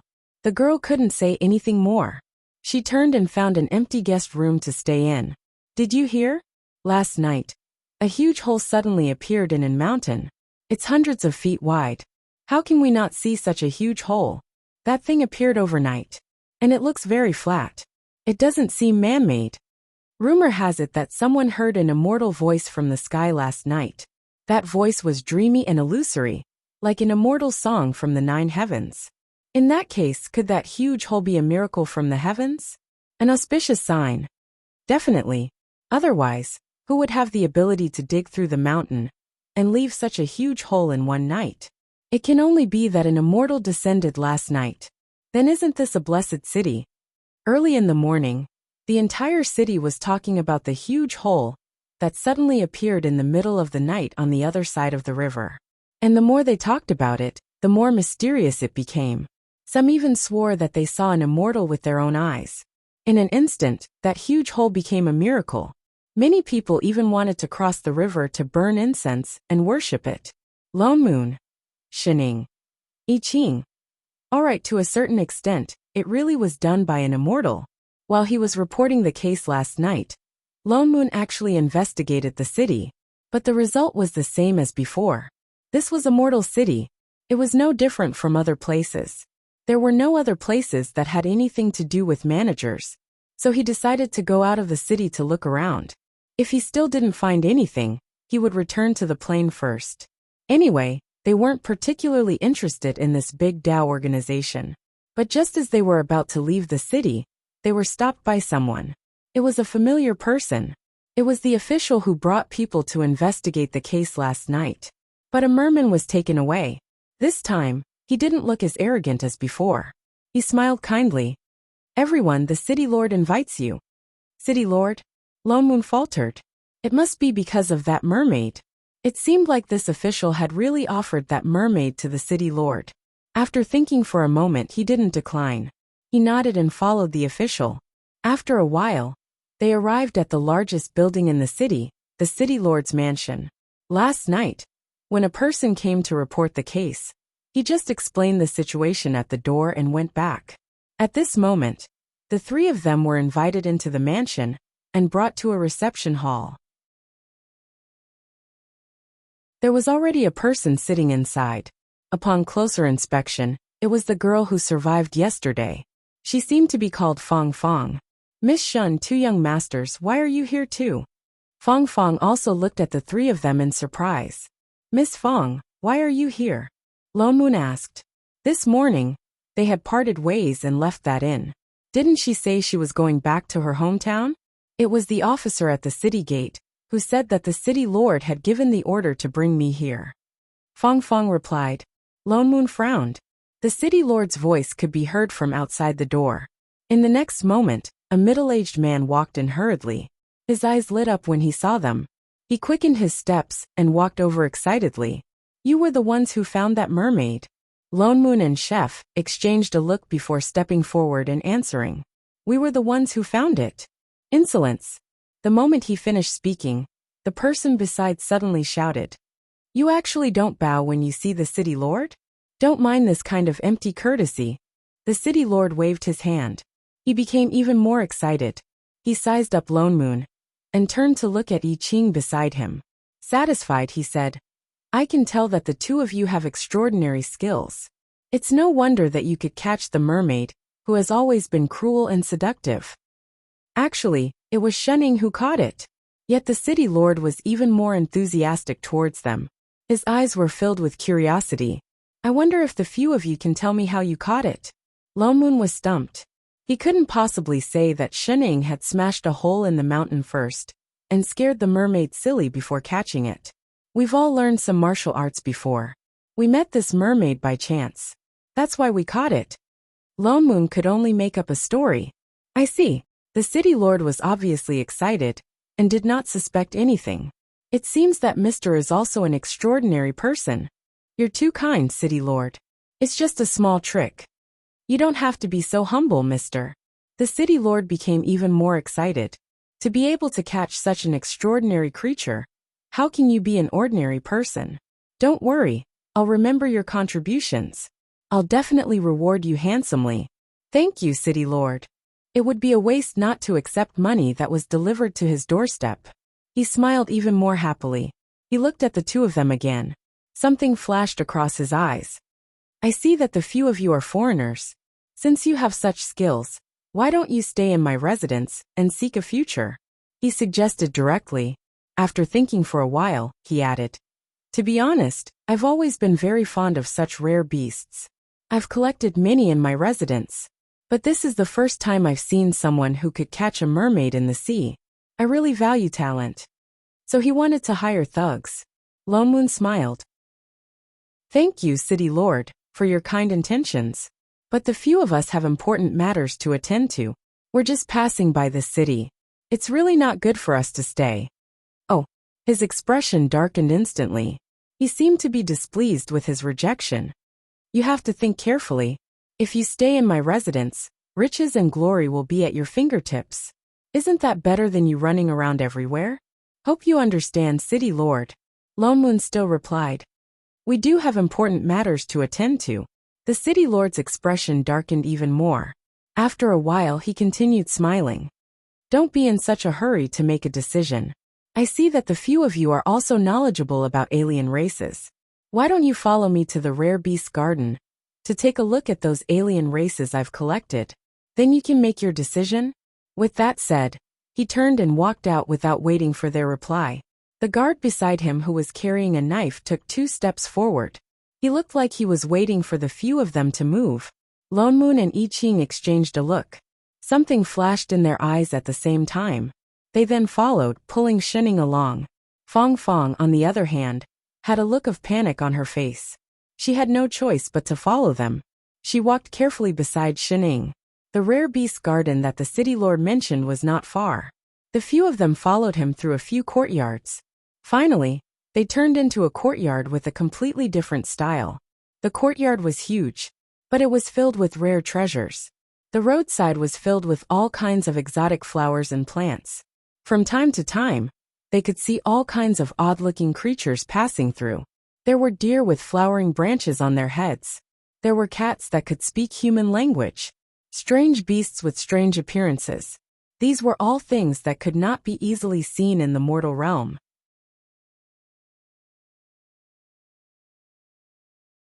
Chapter 546. Fong Fong was completely stunned. She looked at everything in front of her in disbelief. Even Lone Moon and I Ching's eyes flashed with surprise. There were actually all demon beasts and spirit herbs here.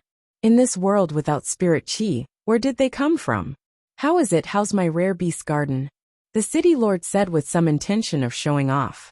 It really leaves a deep impression. Lone Moon replied politely. These are just some small things. He continued. Follow me inside.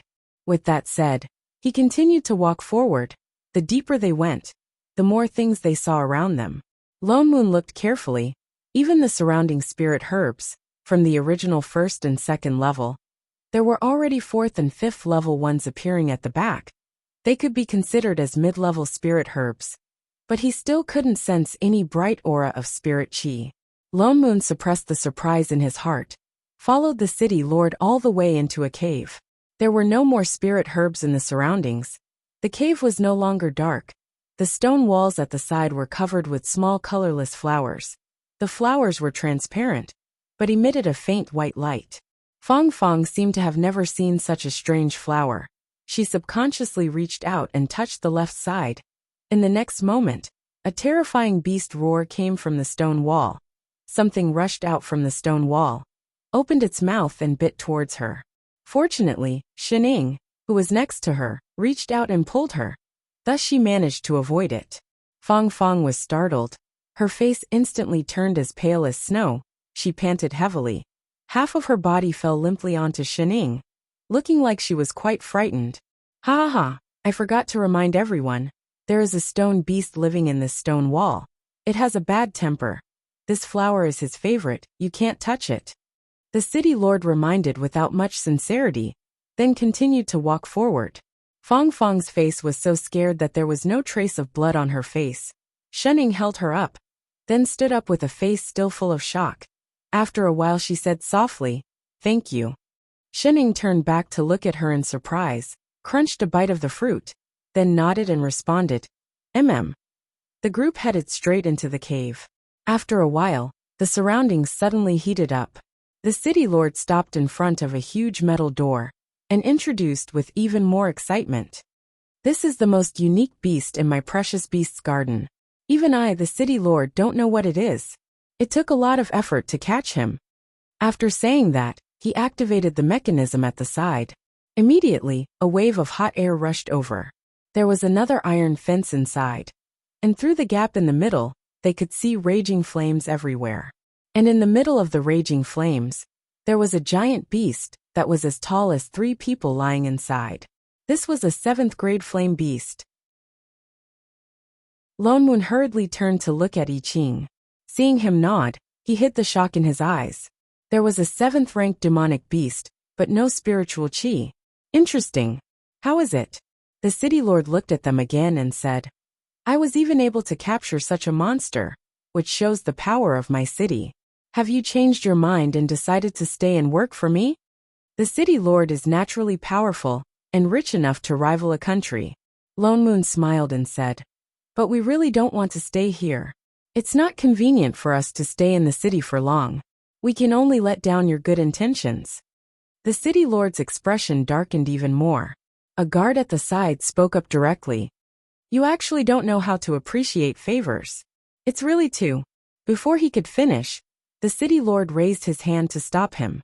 His eyes darkened as he smiled and said, all right, since you don't want to stay, then I won't force you. You can leave. Thank you, city lord. Lone Moon gave Chef a look and turned to walk out. But the city lord and that guard behind did not follow, as if they really intended to watch them leave. But they had only taken a few steps when they suddenly heard a cracking sound. Their feet suddenly sank, and the originally flat road disappeared directly. The four of them fell down together. They could still faintly hear the curses of a certain city lord from above. Unappreciative things, serves you right to become food in the mouth of a monster. Among the four, the most panicked one was not Fong Fong. She screamed directly. Lone Moon and I Ching were long prepared. Chef directly turned and hugged Shining, who was beside him. Lone Moon also grabbed Fong Fong, who had a look of horror on her face. They landed on the ground in a few leaps. The sound of water splashing could be heard beside their ears. Lone Moon directly took out a pearl and shook it. Their surroundings lit up instantly. Only then did they see clearly that they were standing on a protruding rock. Below them was an underground river a few meters wide. In the river, hideous-looking strange fish jumped out of the water from time to time, revealing their mouths full of sharp teeth. Fong Fong's expression was even uglier. She instantly broke free from Lone Moon's hand and hid behind Shining, as if she was used to it. What is this place? The few of them did not answer. Instead, I Ching looked at her tightly, holding onto his master's hand. He frowned and pointed to the right after a while. Father Nyo, over there. What over there?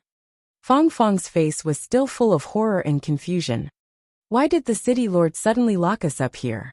He didn't want us to live in the first place. Lone Moon explained casually.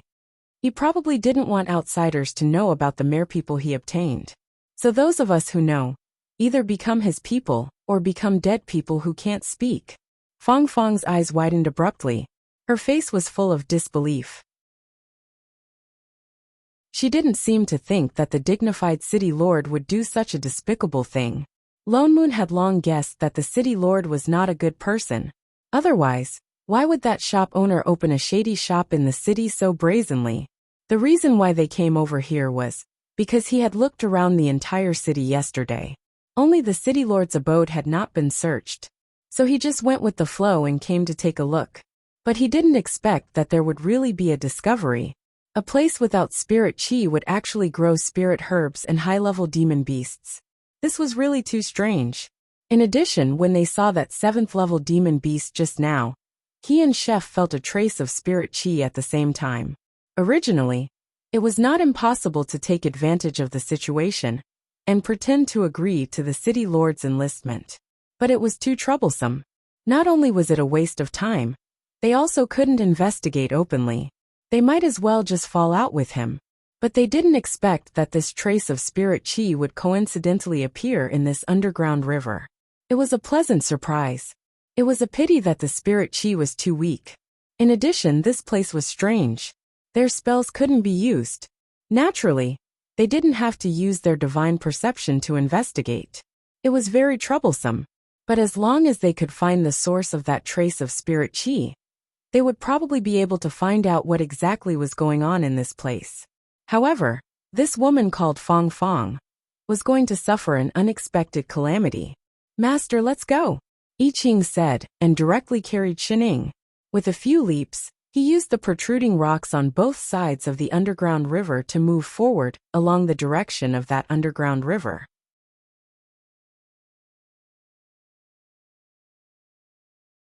Chapter 547. Miss Fong, sorry for the offense.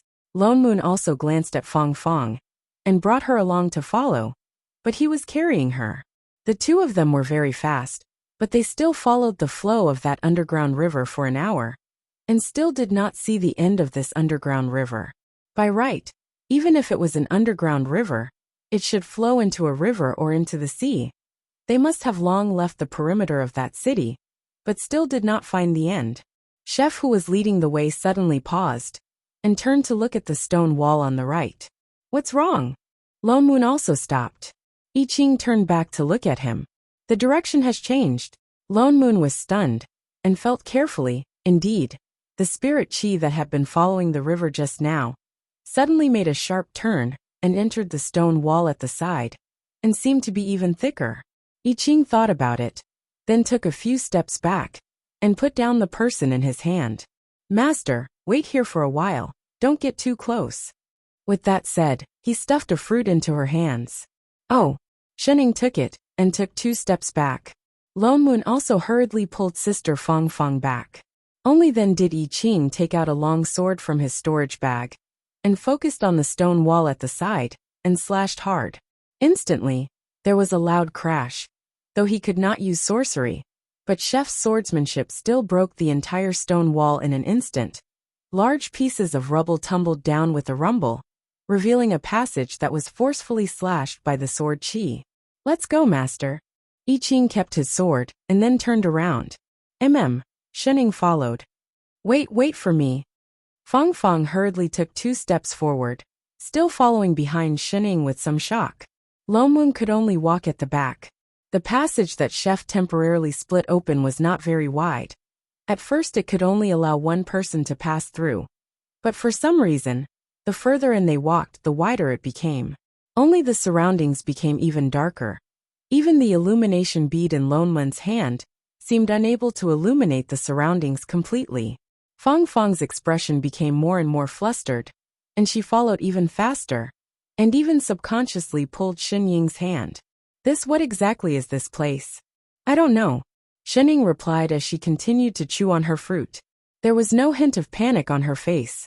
It was as if she was not in an unknown and dangerous place, but had come specially to explore. Fong Fong took a look at her, and for some reason, she wasn't that afraid anymore. Miss Shen is really brave, even I'm not this nervous. She revealed a kind smile and suddenly seemed to have thought of something. Oh yes, I also bought a few pears on the street this morning. Since Miss Shen likes fruits so much, would you like to try some? After saying that, she directly took out a pear from her bag. Shenning didn't look at the pear. Instead, she turned her head and looked straight at her. She didn't respond for a long time. When the other party thought that she was going to reject him, she suddenly smiled and nodded. All right. Thank you. After saying that, he took it. You're welcome. Fong Fong smiled back at her and turned to look ahead. Suddenly, her expression changed as she said, Hey, is there light in front? Is it the exit? With that said, she pulled Shenning with a look of pleasant surprise and took 2 quick steps forward. Indeed, not far away, there was suddenly a white light, and it was getting brighter and brighter. At the same time, a thick wave of spirit chi rushed towards them. I Ching and Gu exchanged a look behind them and quickened their steps. Great, we can finally go out. Fong Fong was even more delighted. Her face was full of excitement. The white light in front of them was increasing, but it didn't look like sunlight at all. Instead, it looked like a large patch of moving light spots. She stopped in her tracks and looked in front of her in shock. All she saw was a large patch of thick white in front of her. She couldn't tell what it was, as if countless light spots had gathered together and covered the ground. It was flowing slowly, as if it was a white spring.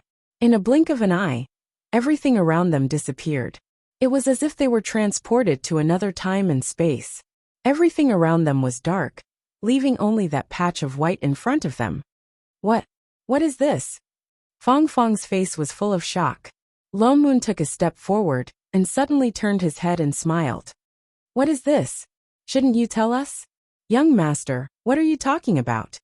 She turned back with a confused look. I don't understand what you mean. Lone Moon's eyes darkened. You spent so much effort to lure the 3 of us here. It can't be just for us to watch you act, right? She was stunned for a moment. In the next moment, Her original innocent and confused expression changed instantly. Suddenly, her figure flashed, and she directly retreated into that patch of white light, revealing a smug smile. I didn't think that I would still be seen through. When did you guys start suspecting me? When you appeared in the room downstairs. Lone Moon wasn't in a hurry as he explained slowly. Downstairs? She was stunned for a moment. Didn't that mean that she had exposed herself right from the start? How did you guys know that I was acting? Lone Moon rolled his eyes and gave her an expression that said, "We live upstairs. If the old man downstairs was really killed by that innkeeper, it's impossible that we didn't hear anything. Moreover, there were no bloodstains on those two people's knives."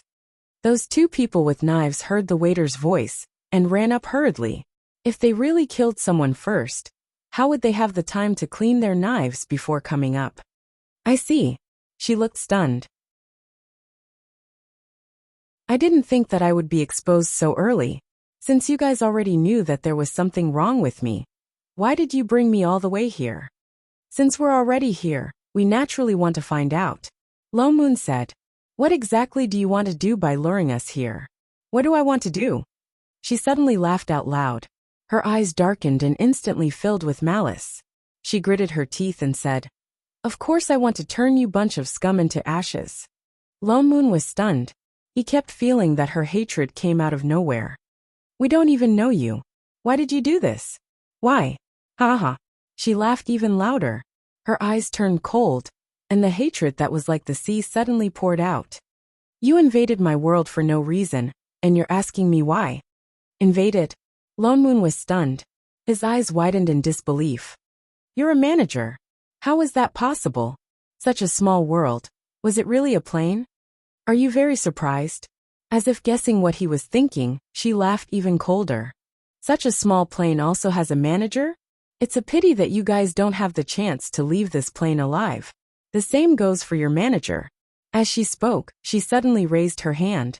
The pair in Xin Ying's hand suddenly turned into several rays of white light, forming 4 walls of light that directly locked her inside.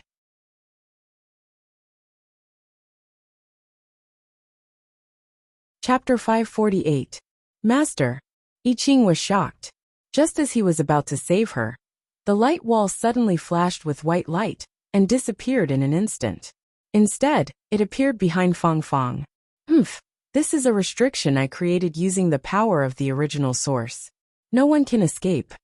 Your target from the start was Shening? Lone Moon's expression darkened. He suddenly thought of that mermaid. It was a creature that lived in the sea, yet it appeared by the river. Moreover, it wasn't just the mermaid, the city lord, and even the black shop. They were all used by her to test them. That's right. Who asked her to be your manager? I originally wanted to get rid of her directly. Fang Fang said indifferently. Unfortunately, I underestimated her strength. Even if I retracted the immortal spirit chi of this plane, she still has such terrifying strength.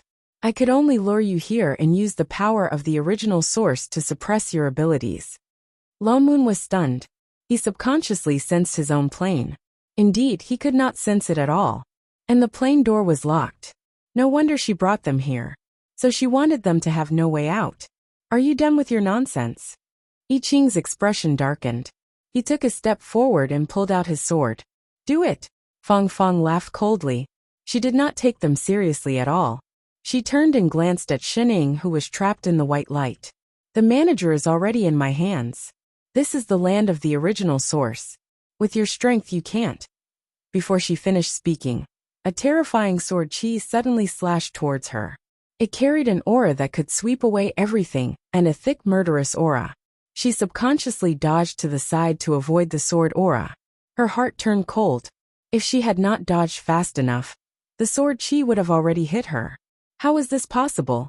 He turned to look at I Ching in disbelief, only to see a stormy expression. He said word by word, "Don't take out your dirty thing. Give it to my master." Lone Moon. Hashtag on a chef's self-cultivation hashtag. So the main point of your anger was only because the other party gave Shening a pair? Should he be glad that he held it in for so long and cooperated with him to finish the act before he flew into a rage? Chef, on the other hand, had already rushed out with his sword in hand. Instantly, the surrounding sword qi became even thicker, bringing with it a sense of killing. Fang Fang was forced to retreat all the way, getting closer to the place where the origin energy was even denser. But she discovered that it was completely useless. I Ching's movements did not slow down. Instead, he sped up. How could this be? Her face was filled with disbelief. She had clearly entered the source and controlled the manager. How could they still have this kind of ability? Unless, you are managers too. Her eyes widened. What? Did you only recognize me now? Lone Moon replied with a smile. How could there be 3 of them at once? She gritted her teeth as the hatred in her eyes deepened. Out of the 3 of them, the one called Shining was clearly the strongest. She was even somewhat unfathomable. That was why she instinctively thought that she was the manager, and these 2 were merely her assistants. She could tell that there was a contract between the 3 of them, but she did not expect that all 3 of them were managers. As the manager of a dimension, they were actually willing to become someone else's assistant. Was there something wrong with their brains? But she did not have time to think about it. I Ching's sword move had already forced her into a corner. She gritted her teeth, and her expression darkened. She did not know what she had done. The plane's original source, which was originally as calm as spring water, suddenly began to boil. Following that, there was a series of angry roars. One by one, giant beasts emerged from the water and attacked I Ching. Holy shit! This manager actually raised demon beasts in the source. Lone Moon was shocked. He cursed under his breath. Then he pulled out his sword and rushed out. The demon beasts raised in the power of the original source were naturally not simple. They were no longer demon beasts but divine beasts. Yet they could not use any sorcery here. They could only rely on their swords to resist. It was even more difficult to deal with them. Not to mention that a group of them came at once.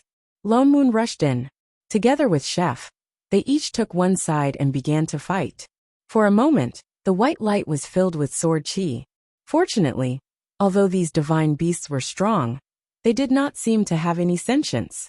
Even if they could not use sorcery, and the manager's abilities were suppressed in many ways, it was only a matter of time before they could defeat these giant beasts. They were just trapped inside for a while, and could not get out. And Fang Fang, who had been chased and beaten by Chef, also got an instant chance to catch her breath. She retreated directly. Her injuries were not light. Her body was full of cuts from the sword qi. The cuts were so deep that her bones could be seen. But for some reason, the wounds were not healing. She was not suppressed.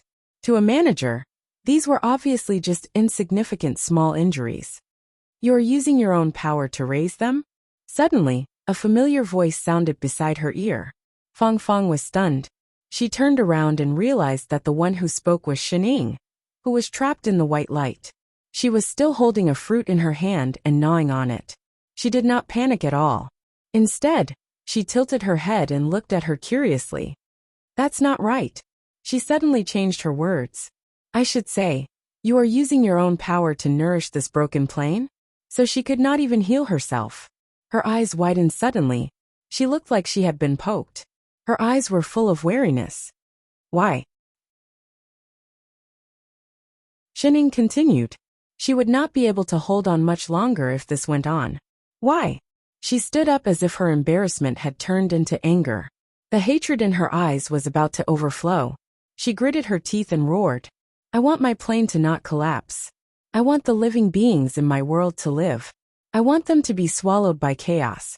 You murderers of the Big Tao organization, what right do you have to ask me why?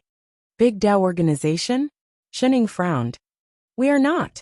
Ha, is there a difference? She laughed coldly. You will be soon. Otherwise, why would you appear here? As long as you kill me and destroy this plane, that is already in a terrible state and struggling at death's door, you will get the right to join the organization. Right? Shen Ying's eyes narrowed. You mean we were sent here actually as a test to join the organization? Why? You don't even know this? The coldness in her eyes intensified. She said mockingly. Then the Big Tao organization is really blind this time. They actually invited a few people who don't understand the situation. Shen Ying's eyes darkened. She finally put down the fruit in her hand and reached out to break it forcefully. There was only a tearing sound. The layer of white light that trapped them instantly split open like a piece of white paper. Fang Fang's eyes bulged instantly. Shenning walked directly towards her. She stopped a step away from her and said in a low voice, "Come, let's have a chat." You're tuning in to the Journey of the Soul YouTube channel. Don't forget to subscribe and join us on this journey to catch the most captivating stories.